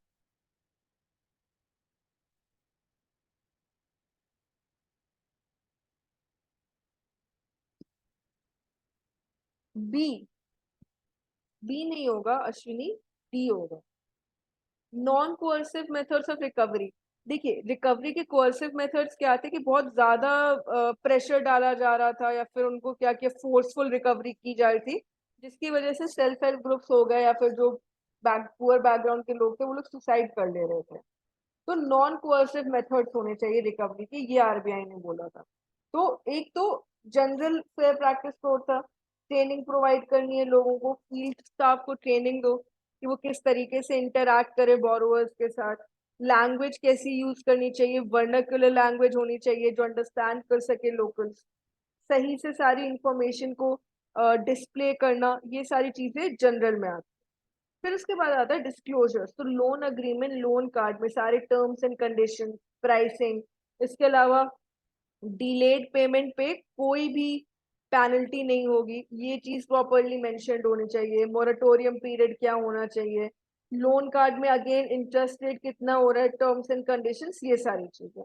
And non coercive methods of recovery में किस तरीके से कि मतलब कि जो फील्ड एक्सपर्ट्स हैं या फिर जो रिकवरी ऑफिसर्स हैं वो लोग किस तरीके से लोगों से बात कर रहे हैं जाके, तो उनको सेंसिटाइजेशन के लिए प्रॉपर ट्रेनिंग देना कि अगर कोई फील्ड स्टाफ है वो कोड ऑफ कंडक्ट के अगेंस्ट जा रहा है तो उसमें पेनल्टी भी लगाई जाएगी। एंड इंटरनल कंट्रोल सिस्टम, मतलब उनको प्रॉपर अपने लिए एक पीरियोडिक इंस्पेक्शन कंडक्ट करना, इंटरनल ऑडिट कंडक्ट करना, सारी डिटेल्स जो भी सीबी को चाहिए होगी वो प्रोवाइड करना, ये सारी चीजें। लेकिन बिजनेस प्रोस्पेक्ट पॉलिसी कोई फेयर प्रैक्टिस कोड नहीं है जो कि आरबीआई ने दी, ठीक है। चलिए next chapter, pension products. Pension products, अब पेंशन प्रोडक्ट्स मीनिंग हमको ऑलरेडी पता है, हम लोग के पेंशन प्रोडक्ट्स किसके लिए होते हैं, रिटायरमेंट के बाद के लिए, राइट। अब उसमें टाइप्स होते हैं, एक तो हम लोग का ईपीएफ होता है, पीपीएफ होता है, फिर गवर्नमेंट ने एनपीएस दिया है, अटल पेंशन योजना दी है, ये सारी चीजें। तो अभी पूछा गया what is the role of the EPFO under the EPF scheme. EPFO क्या है, employees provident fund organisation. Employees provident fund scheme के अंदर ईपीएफओ वर्क करता है। उनका क्या रोल है, launch the UAN programme in October 2014 as a part of the EPF Act. Schemes are administered by a tri-party board, that is the Central Board of Trustees. Performs the dual role of being the administration and overseeing the implementation of the Act. It is a nodal agency for implementing the bilateral social security agreements with other countries.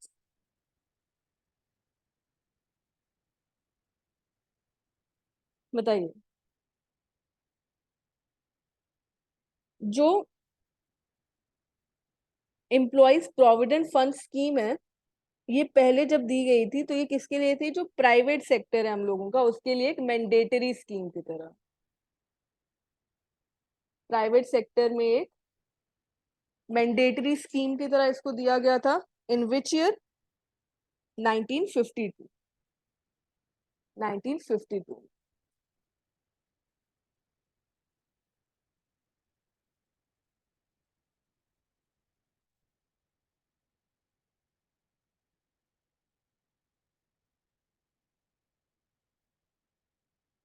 बताइए कौन से statement है जो कि यहाँ पे सही होंगे?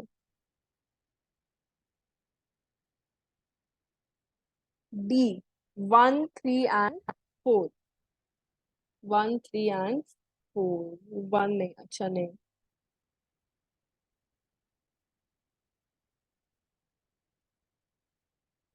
देखिए, फर्स्ट स्टेटमेंट जो यहाँ पे बोल रहा है, ईपीएफओ ने यूएएन प्रोग्राम लॉन्च किया था अक्टूबर 2014 में। तो क्या ये स्टेटमेंट सही है?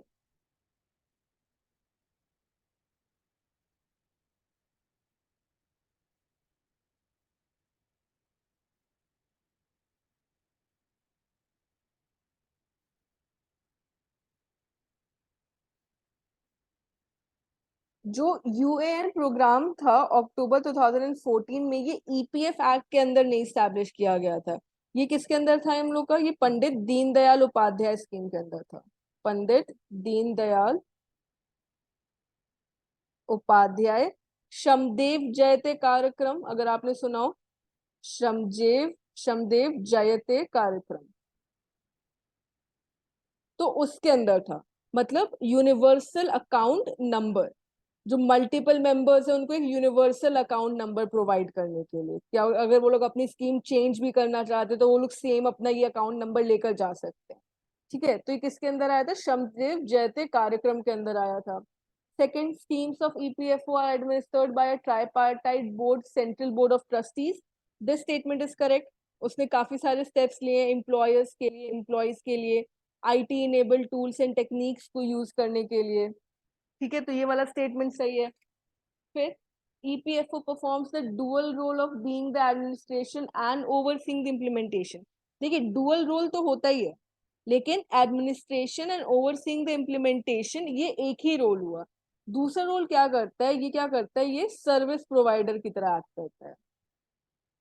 सर्विस प्रोवाइडर की तरह, जो भी उसके मेंबर्स हैं उनको सर्विस प्रोवाइड करने के लिए भी काम करता है। And it is the nodal agency for implementing the bilateral social security agreements. This is correct. So 2 and 4, C is the right answer for this. 2 and 4. तो ये स्कीम याद रखिएगा, किसके अंदर दिया गया? तो सेपरेट क्वेश्चन भी आ सकता है, under which scheme the EPFO UAN programme was launched. तो अलग से ये स्कीम का नाम भी पूछा जा सकता है, ईयर तो नहीं पूछेगा बट अलग से नाम पूछा जा सकता है। ठीक है, चलिए, what are the requirements of exempted funds under EPF? exempted funds, जो ईपीएफओ है वो ईपीएस हम लोग का एम्प्लॉयज पेंशन स्कीम भी करता है, डिपॉजिट लिंक्ड इंश्योरेंस स्कीम भी करता है, प्रोविडेंट फंड स्कीम भी प्रोवाइड करता है ना, ये सारी चीज है। उसमें से एक ऑप्शन मिला है हम लोग को, exempted funds as a substitute. It acts as a substitute for the EPFO plans. So benefit match the EPFO plans, then the EPFO approval is not needed. Contribution levels are higher than in the EPFO system, and the age ranges between 58 and 60 years. 25% of the assets must be invested in central government bonds.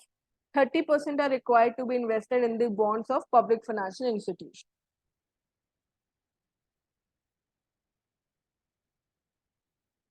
एक और information, जो हम लोग का EPFO है ये एक statutory body की तरह वर्क कर रहा है, किसके अंदर? मिनिस्ट्री ऑफ लेबर के अंदर, ministry of labour of government of India के अंदर।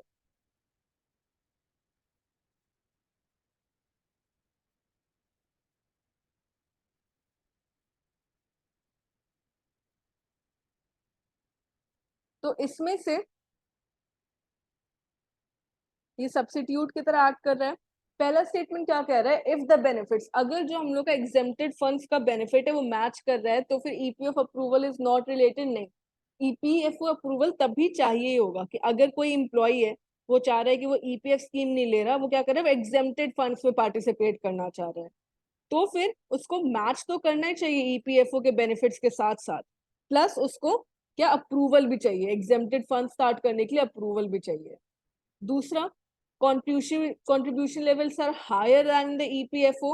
नहीं, जो कंट्रीब्यूशन लेवल है वो सेम होते हैं, हायर नहीं होते हैं, सेम होते हैं।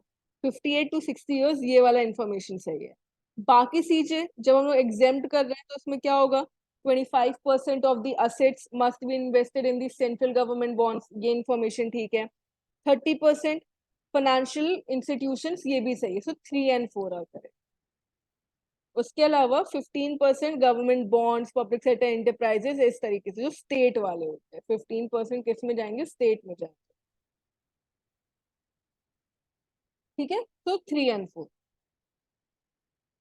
Next, which of the following are true regarding the PPF investment. अब पीपीएफ पे आ जाइए, पब्लिक प्रोविडेंट फंड स्कीम के अंदर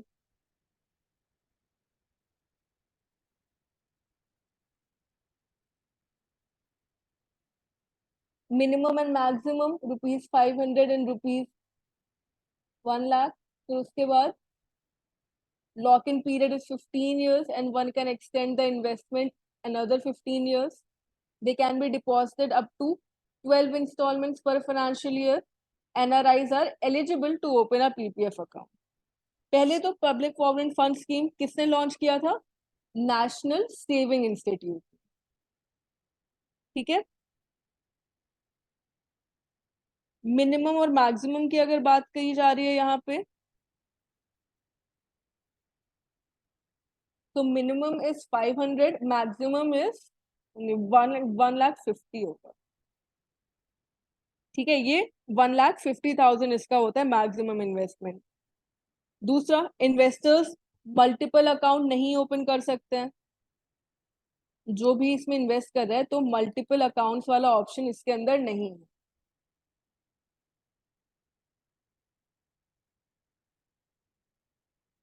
थर्ड स्टेटमेंट दिया गया है, it can be deposited up to 12 instalments only लिखा है। नहीं, जरूरी नहीं है कि इंस्टॉलमेंट में करो, आप चाहो तो लंप सम में भी कर सकते हो। आप चाहो तो एक साथ भी पूरा जो भी इन्वेस्टमेंट है उसको साथ में दे सकते हो, जरूरी नहीं है इंस्टॉलमेंट्स में ही करो।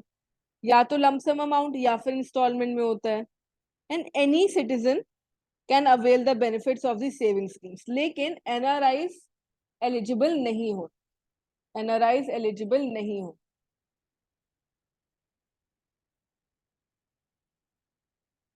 तो फिर which of the following are true, true तो कोई बचा ही नहीं।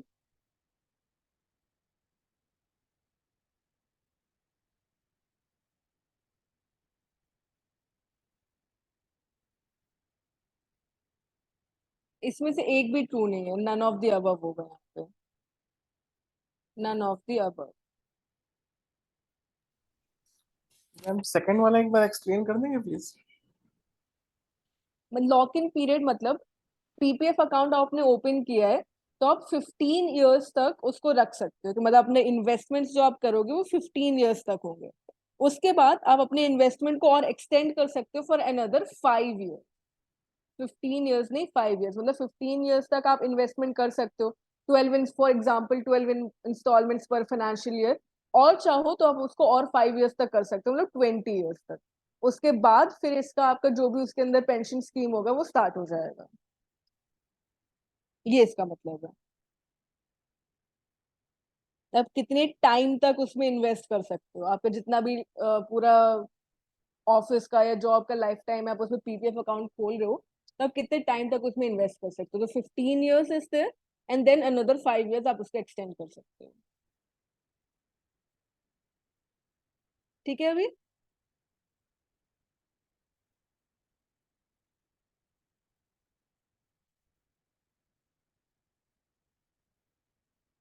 ठीक है। तो ये सारे स्टेटमेंट हमने देख लिया कि यहाँ पे 500 और 15 होना चाहिए, 1,50,000 होना चाहिए यहाँ पे।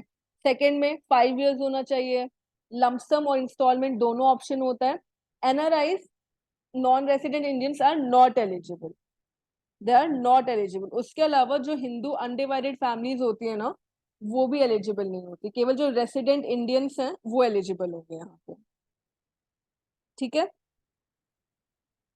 चलिए next.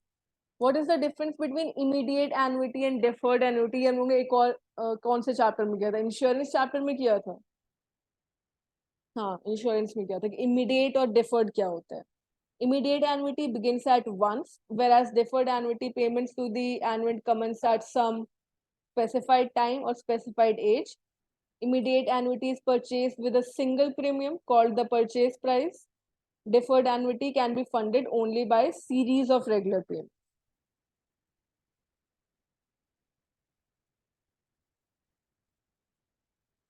What is the difference between these two?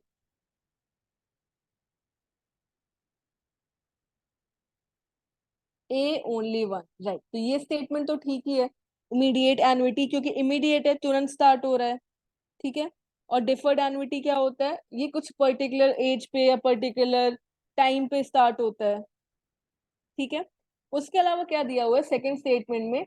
Immediate annuities with a single premium call the purchase price. ये तो ठीक है, मतलब इमीडिएट एनुइटी में क्या होता है? ये एक पर्टिकुलर टाइम पे ही सिंगल परचेज प्राइस में करना होता है. डिफर्ड में क्या होता है? या तो सिंगल कर सकते हो या फिर रेगुलर कर सकते हो. ओनली बाय सीरीज और रेगुलर नहीं, सिंगल पे भी आपको पे करने का ऑप्शन रहता है, सिंगल पेमेंट भी की जा सकती है, ठीक है. So this is the difference, only one. Next, the national pension scheme is available to all the employees of all sectors except. National pension scheme कौन से सेक्टर में अवेलेबल नहीं है? सोशल सिक्योरिटी इनिशिएटिव है, सेंट्रल गवर्नमेंट ने दिया हुआ है, बट कौन से सेक्टर को नहीं है? Public, private, unorganised employees of the armed force.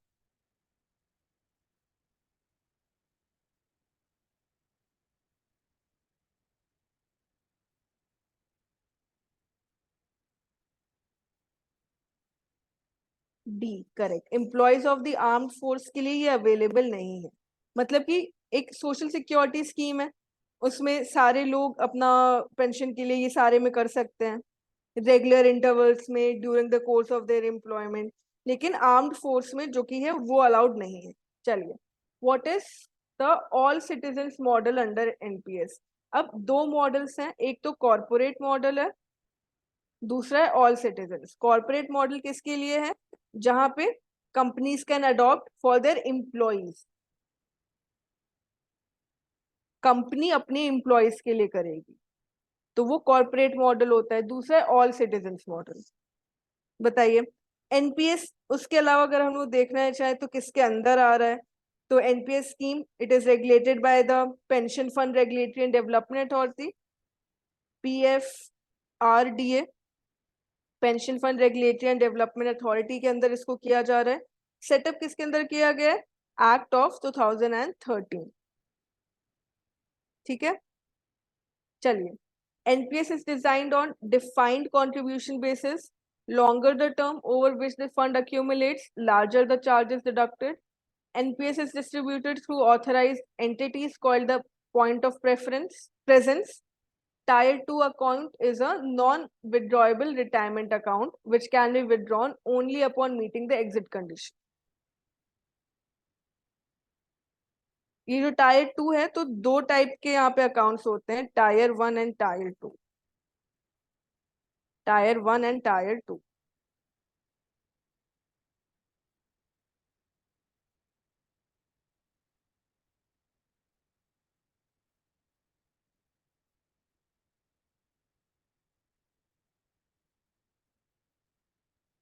बताइए कौन सा स्टेटमेंट्स ऑल सिटीजन मॉडल के लिए होगा? पहला, डिफाइंड कंट्रीब्यूशन बेसिस, ये सही है, मतलब डिफाइंड रहता है कितना कंट्रीब्यूट अगर एम्प्लॉय कर रहा है तो कितना कंट्रीब्यूशन लेट्स से गवर्नमेंट करेगी, ठीक है. तो ऑल सिटीजन मॉडल, पहले तो it covers all the citizens. यहाँ पे जरूरी नहीं है जैसे कॉर्पोरेट में था, कॉर्पोरेट बस अपने एम्प्लॉयज को दे रही है, यहाँ पे सारे सिटीजन्स होंगे, resident, non resident. Age group क्या होता है? 18 to 70. वो ज्वाइन कर सकते हैं NPS on a voluntary basis. It is designed on the defined contribution basis, मतलब कि जो सब्सक्राइबर है वो पर्टिकुलर कंट्रीब्यूशन करेगा इस अकाउंट में, ठीक है. डिफाइन किया जाएगा कि इतना इतना कंट्रीब्यूशन आपको करना है. Second, longer the term over which the fund accumulates, larger the charges deducted. इस तरीके से नहीं चलता है, मतलब कि जितना ज्यादा वैल्यू अगर कंट्रीब्यूट किया जाएगा, ठीक है, larger the value of the contributions, larger is the investment. उसके साथ में क्या होता है, अगर लॉन्गर टर्म होता है तो फिर क्या होता है? Lower are the charges. अगर ज्यादा टर्म के लिए कर रहे हो तो चार्जेस क्या होंगे, वो लोअर होंगे, लार्जर नहीं होंगे। B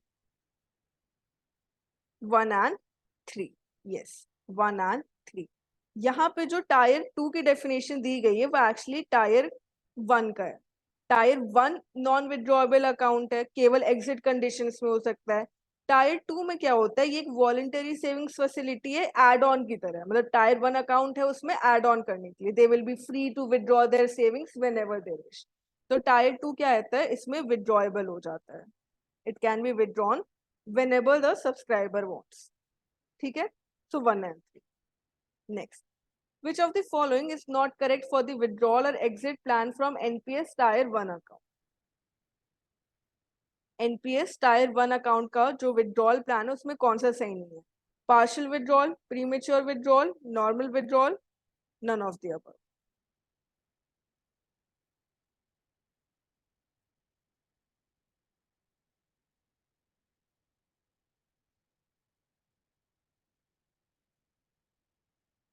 Partial withdrawal after completion of 5 years, subscriber can withdraw 25% of his or her own contributions। Premature withdrawal क्या होता है, after completion of 20 years और upon contribution completion of 5 years। NPS को बिफोर 60 और after 60 join किया जा सकता है, वो भी एक ऑप्शन होता है। And normal withdrawal on completion of 60 years और आफ्टर कंप्लीशन ऑफ 3 years। तो कौन सा स्टेटमेंट करेक्ट नहीं है?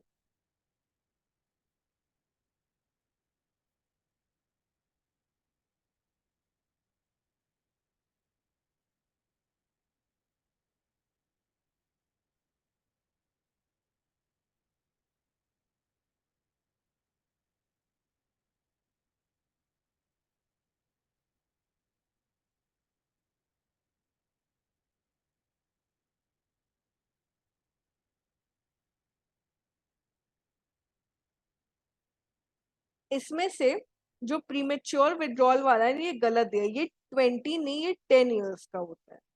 ठीक है, मतलब कि आपने अगर अपना जो टाइम पीरियड है, लॉक इन पीरियड है या जो भी है, वो अपने अपने 10 years के पहले ही आप चाहो तो विड्रॉ कर सकते हो। तो प्री मेच्योर विड्रॉल में आप कितना कर सकते हो, उसमें भी होता है कि 20% कर सकते हो ऑफ सर्टेन अमाउंट, बट ये ईयर्स याद रखना जरूरी है। तो पार्शियल विड्रॉल 5 years के लिए होगा, प्री मेच्योर विड्रॉल होगा 20 years के लिए, और नॉर्मल विड्रॉल होगा जब कंप्लीट हो जाएंगे 60 years।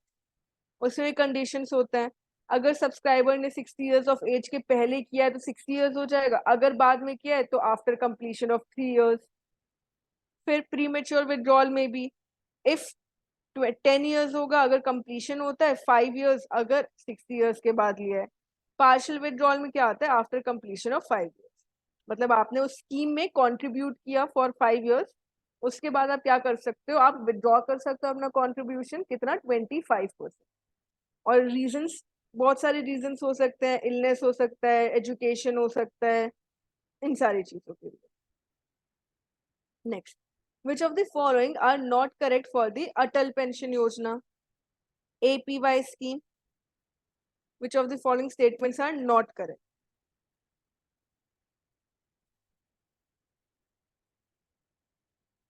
It is focused on the unorganized sector, under which minimum guaranteed pension will start after attaining the age of 60 years. Age of the subscriber should be between 18 to 60 years. An existing NPS subscriber cannot subscribe to APY, and it has now been included under the Section 7 of the Aadhaar Act 2006.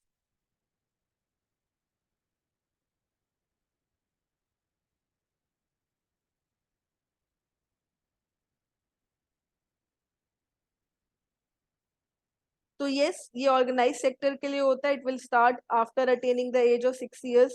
This information is correct. Age group की अगर बात हो रही है तो 18 to 60 years नहीं होता है, 18 to 40 years का एज ग्रुप होता है। कितना, 18 to 40 years, तो एक तो 2 हो गया। दूसरा, existing NPS subscriber can subscribe, मतलब पहले से आप एनपीएस सब्सक्राइबर हो और उसके बाद आप एपीवाई में सब्सक्राइब करना चाहो तो आप कर सकते हो। ठीक है, आपको एक बैंक अकाउंट चाहिए होगा या फिर post office savings bank account चाहिए होगा, राइट। तो आप उसमें सब्सक्राइब कर सकते हो। उसके अलावा multiple APY accounts are not allowed. मतलब एक इंडिविजुअल चाहे तो केवल एक ही एपीवाई अकाउंट ले सकता है, मल्टीपल नहीं कर सकते। And it has been included under the section 7। इसको इंक्लूड करने का क्या मतलब है कि जो भी इंडिविजुअल है, अगर उसको बेनिफिट्स लेने हैं एपीवाई के अंदर, तो उसको आधार नंबर देना होगा। Aadhaar authentication, Aadhaar authentication is necessary if you want to avail the services under the Atal Pension Yojana. तो नॉट करेक्ट पूछा है, नॉट करेक्ट हो गए हमारे 2 and 3, option D, these are not correct. Next, what one will get in case of death before 60 years under the APY scheme? अब वो तो time period हमको मिल गया आफ्टर 60 years, जो मिनिमम कंट्रीब्यूशन कर रहे हैं 1000 rupees, 2000 rupees according to the investment और subscription made by the person. अगर 60 years से पहले डेथ हो जाती है तो उसके पास क्या ऑप्शंस है? First, the spouse can continue contribution in the APY of the subscriber and shall be entitled to receive the same pension. या फिर the entire accumulated corpus till date will be returned to the spouse or nominee. मतलब जो spouse होगा वो चाहे तो continue कर सकता है जब तक time period बचा है, और फिर उसके बाद उसको benefits मिलेंगे, या फिर उसको पूरा amount वापस मिल सकता है।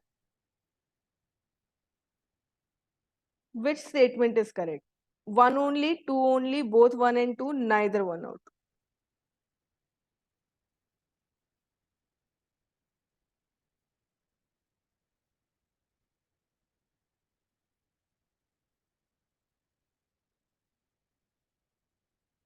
Yes, both one and two are there. वो चाहे तो जो स्पाउस है वो चाहे तो वो कंटिन्यू कर सकता है, जितना भी टाइम पीरियड बचा था वो उसमें कंट्रीब्यूट करेगा, और फिर जब टाइम पीरियड खत्म हो जाएगा तो उसको सारे बेनिफिट्स मिलेंगे जो कि एपीवाई के अंदर मिलते हैं। या फिर वो चाहे तो वो बंद करवा सकता है स्कीम को कि वो और आगे कंटिन्यू नहीं करना चाहता है, तो अब तक जितना भी अमाउंट कलेक्ट होगा वो उसको रिटर्न कर दिया जाएगा। It will be return to the spouse or the nominee. And last chapter from our syllabus, NBFC, non-banking financial company. Which of the following statements is true regarding the NBFCs?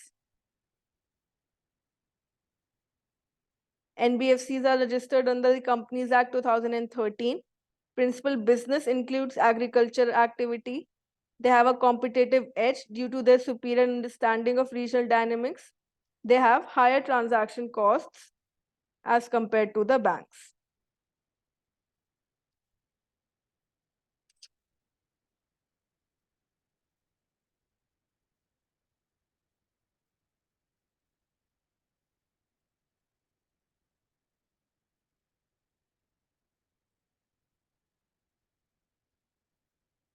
Yes, C is correct.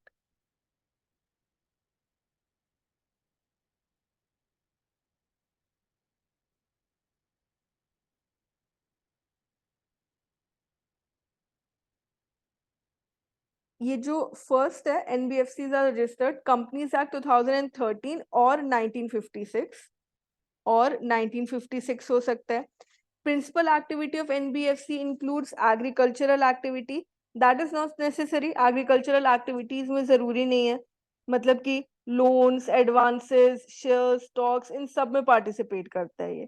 Main जो यहाँ पे information सही है that is they have a competitive as, because वो लोग उस local area को better तरीके से समझते हैं, and they do not have a higher transaction cost, वरना इतनी पॉपुलैरिटी नहीं होती, राइट। सो ये सारी चीजें इसमें आती हैं। चलिए next, which of the following are the sources of finance for NBFCs? Public deposits, mutual funds, debentures, bank borrowings, commercial papers. NBFCs अपना फाइनेंस कहाँ से कलेक्ट करते हैं?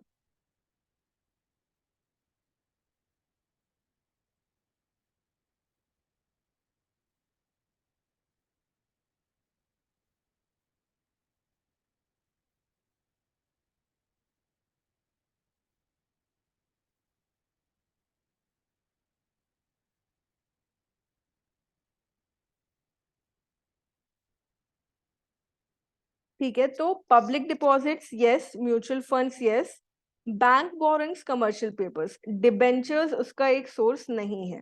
1, 2, 4 and 5 debentures is not a source for them.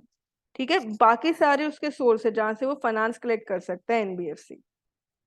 देखिए इस chapter से ये ऐसे क्वेश्चंस जो कि मेन इंफॉर्मेशन रिलेटेड है वहीं आएंगे। अब इसमें ना बहुत सारे टाइप्स ऑफ एनबीएफसीज भी दिए हुए हैं कि deposit taking, non deposit taking, ये तो हमको पता है। ठीक है, उसके अलावा असेट फाइनेंस कंपनी एक एएफसी बोलते हैं, उसका क्या काम है? असेट फाइनेंस करना, नाम से पता चल रहा है। लोन कंपनी का क्या काम हो सकता है? For provisioning, providing finance, right. उसके अलावा हम लोग के पास इंफ्रास्ट्रक्चर फाइनेंस कंपनीज हैं, इंफ्रास्ट्रक्चर डेट फाइनेंस कंपनी है, micro finance institutions, NBFC, MFI है, राइट। तो ये सारे फंक्शंस क्या प्राइमरीली वो किस एक्टिविटी में इन्वॉल्व है? एनबीएफसी फैक्टर्स है, किस में इन्वॉल्व है? वो फैक्टरिंग बिजनेस में इन्वॉल्व है, राइट। मॉर्टगेज गारंटी स्कीम है। तो ये सारी चीजें हैं जो कि एनबीएफसी की डिफरेंट एक्टिविटीज है, जो अलग अलग एनबीएफसी टाइप्स है हम लोग के पास। नेक्स्ट, इसमें एक्चुअली इंपॉर्टेंट क्या है? जो बैंक फाइनेंस है, बैंक फाइनेंस इस चैप्टर से सबसे इंपॉर्टेंट है हमारे पास, bank finance to NBFCs. So banks can extend which type of facilities to NBFCs registered with RBI?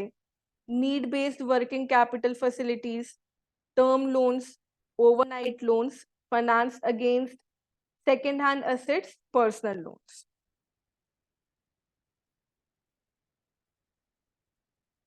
जब हम लोग बैंक फाइनेंस की बात कर रहे हैं तो एक कैटेगरी आती है which is registered with RBI, दूसरी आती है not requiring registration, not requiring registration. तो जिसमें रजिस्टर्ड होता है प्रॉपर एक अप्रूवल चाहिए होता है बोर्ड ऑफ डायरेक्टर्स का।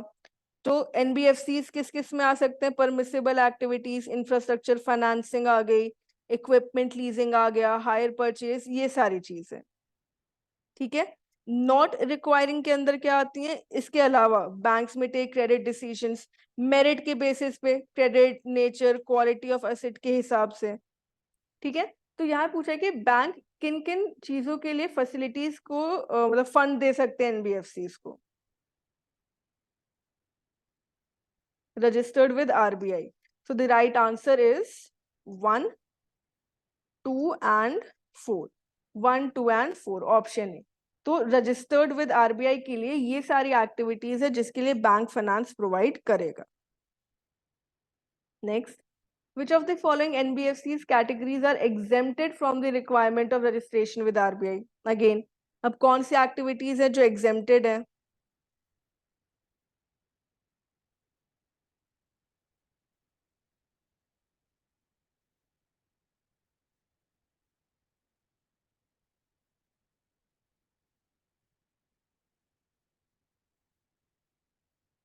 तो हमारे पास इसमें आ जाएगा 1 है, ठीक है, 2 नहीं है, इंफ्रास्ट्रक्चर फाइनेंसिंग नहीं है, asset reconstruction, Nidhi companies, merchant banking. 1, 3, 4 and 5, 1, 3, 4 and 5 वो होंगी जिसमें रजिस्ट्रेशन आरबीआई के साथ नहीं चाहिए होगा, where NBFCs do not require to be registered with RBI. Insurance companies insurance act के अंदर आती हैं, निधि कंपनीज कंपनीज एक्ट के अंदर आती है, चिट फंड कंपनीज अपने अपने इनके खुद के एक्ट से, तो उनको अलग से आरबीआई से रजिस्ट्रेशन नहीं चाहिए इन एनबीएफसी को। हाउसिंग फाइनेंस कंपनीज हो गई हम लोग, स्टॉक ब्रोकिंग, मर्चेंट बैंकिंग, ये सारे। सो फिर हम लोग पास क्या क्या बचा? Micro finance institutions, asset reconstruction, Nidhi companies, merchant banking companies. 1, 3, 4 and 5. Next, which of the following statements is true regarding bank guarantees related to NBFCs?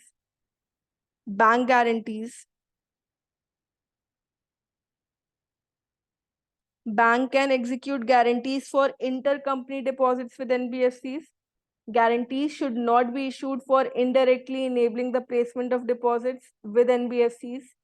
Banks are restricted from providing partial credit enhancement. Banks can guarantee the refund of any type of deposits, or they can provide partial credit enhancements issued by the NBFCs, non-deposit and housing finance companies.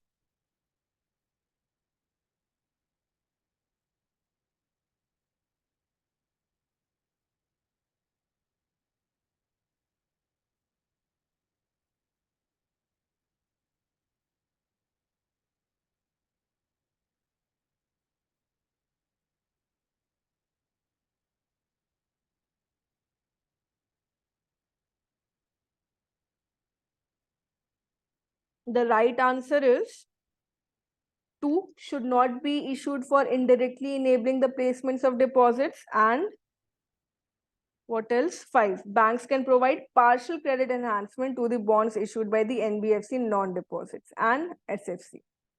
ठीक है, guarantee of any type या फिर banks are restricted, they can execute for interbanking, ये गलत है। 2 and 5 ये वाले सही है।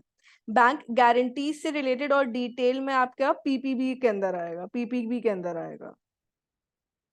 This is very important. हम लोग के जो एनबीएफसी के टाइप्स होते हैं ये कुछ लेयर्स में आते हैं, base layer NBFC, middle layer, upper layer, top layer.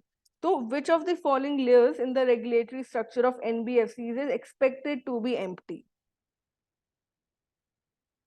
कौन सा लेयर होता है जिसको एम्प्टी रखा जाता है?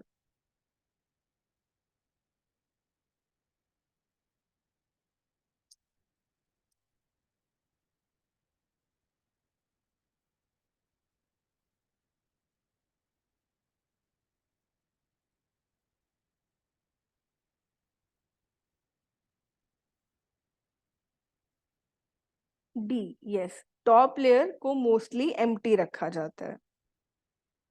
ठीक है, right, and that is all. अब इसमें मैं वही चीज रिपीट कर रही हूँ कि मतलब एनबीएफसी इस चैप्टर से रिलेटेड, अब जैसे इसमें और भी चीज आपको टाइप्स ऑफ एनबीएफसी मिलेंगे तो वो उसके नाम में है। तो जैसे जहां पे भी लिखा होगा कि जैसे मॉर्टगेज गारंटी कंपनी है तो वो अपना ज्यादातर मैक्सिमम 90% मॉर्टगेज गारंटी में प्रोवाइड करेगा। फैक्टर्स क्या करेगा? वो फैक्टरिंग सर्विस प्रोवाइड करेगा। तो वो नाम से आपको समझ में आ जाएगा। उसके अलावा अब इस चैप्टर से आपको जो पढ़ने की जरूरत है वो क्या है कि एनबीएफसी का स्ट्रक्चर क्या है, आरबीआई की रेगुलेटरी ओवरसाइट क्या है, या फिर ग्रीवेंस रिड्रेसल कैसे होना है। ठीक है, एनबीएफसी का क्लासिफिकेशन किस बेसिस पे हो रहा है, ये सारी चीजें। राइट, और ये भी आप नोट कर लो मतलब कहीं पे कि जो एनबीएफसीज हैं जिनको आरबीआई के साथ रजिस्ट्रेशन नहीं चाहिए, दे आर एग्जेम्प्टेड। इससे क्वेश्चन बनने के चांसेस है जो हमने डिस्कस किया। तो वेंचर कैपिटल हो गया, मर्चेंट बैंकिंग सर्विसेज हो गया, इंश्योरेंस कंपनीज, निधि कंपनीज, चिट फंड्स, ये सारे ऐसे हैं जिनको आरबीआई के साथ रजिस्ट्रेशन नहीं चाहिए होता है। ठीक है, तो ये इंफॉर्मेशन इंपॉर्टेंट होगी चैप्टर से। And that is all. हम लोग ने सारे चैप्टर्स कवर कर लिए अपने सिलेबस से। एनी डाउट, एनी कंफ्यूजन किसी भी चैप्टर से रिलेटेड या जो हमने आज पढ़ा उससे रिलेटेड?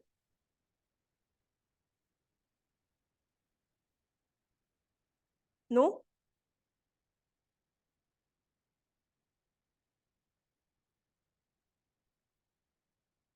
ठीक है, तो फिर आज का सेशन एंड करते हैं। एंड मैम एक क्वेश्चन पूछना था। हाँ हाँ ईपीएफ में कंट्रीब्यूशन को लेके 15,000 रुपीज का कुछ क्लॉज था, हाँ, लेस देन 15,000 या मोर देन 15,000, इसमें 12% ऑफ सैलरी को लेके कुछ इशू था। कहाँ पे कौन सा क्वेश्चन था? नहीं, ईपी? इसमें अपने में नहीं है आज। अच्छा अच्छा, वो मॉक टेस्ट में था। आप मुझे एक बार क्वेश्चन करेक्टली बताओगे तो फिर मैं आपको क्लियर कर सकती हूँ, या तो आप ग्रुप पे शेयर कर देना। ठीक है, एक और क्वेश्चन था मेरे को प्रिंसिपल हाँ ऑफ इंडेमनिटी को लेकर के। हाँ, इसमें दो लाइंस लिखी थी, मुझे दोनों ही ठीक लग रही थी। The principle that has insured should be fully indemnified for their losses.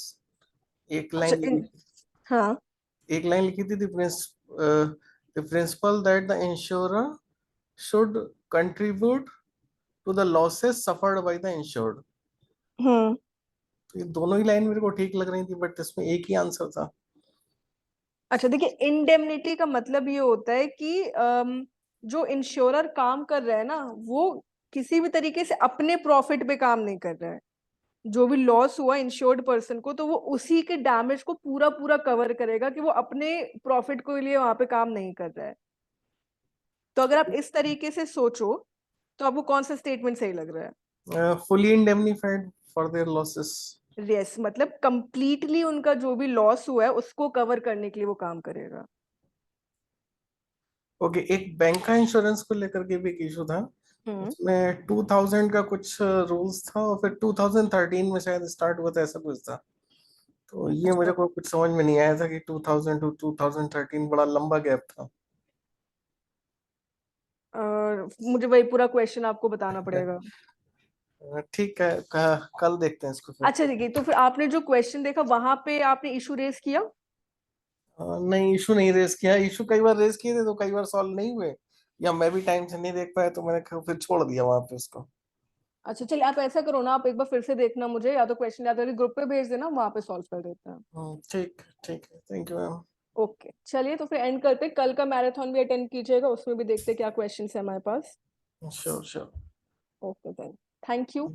Thank you. Good night. Good night.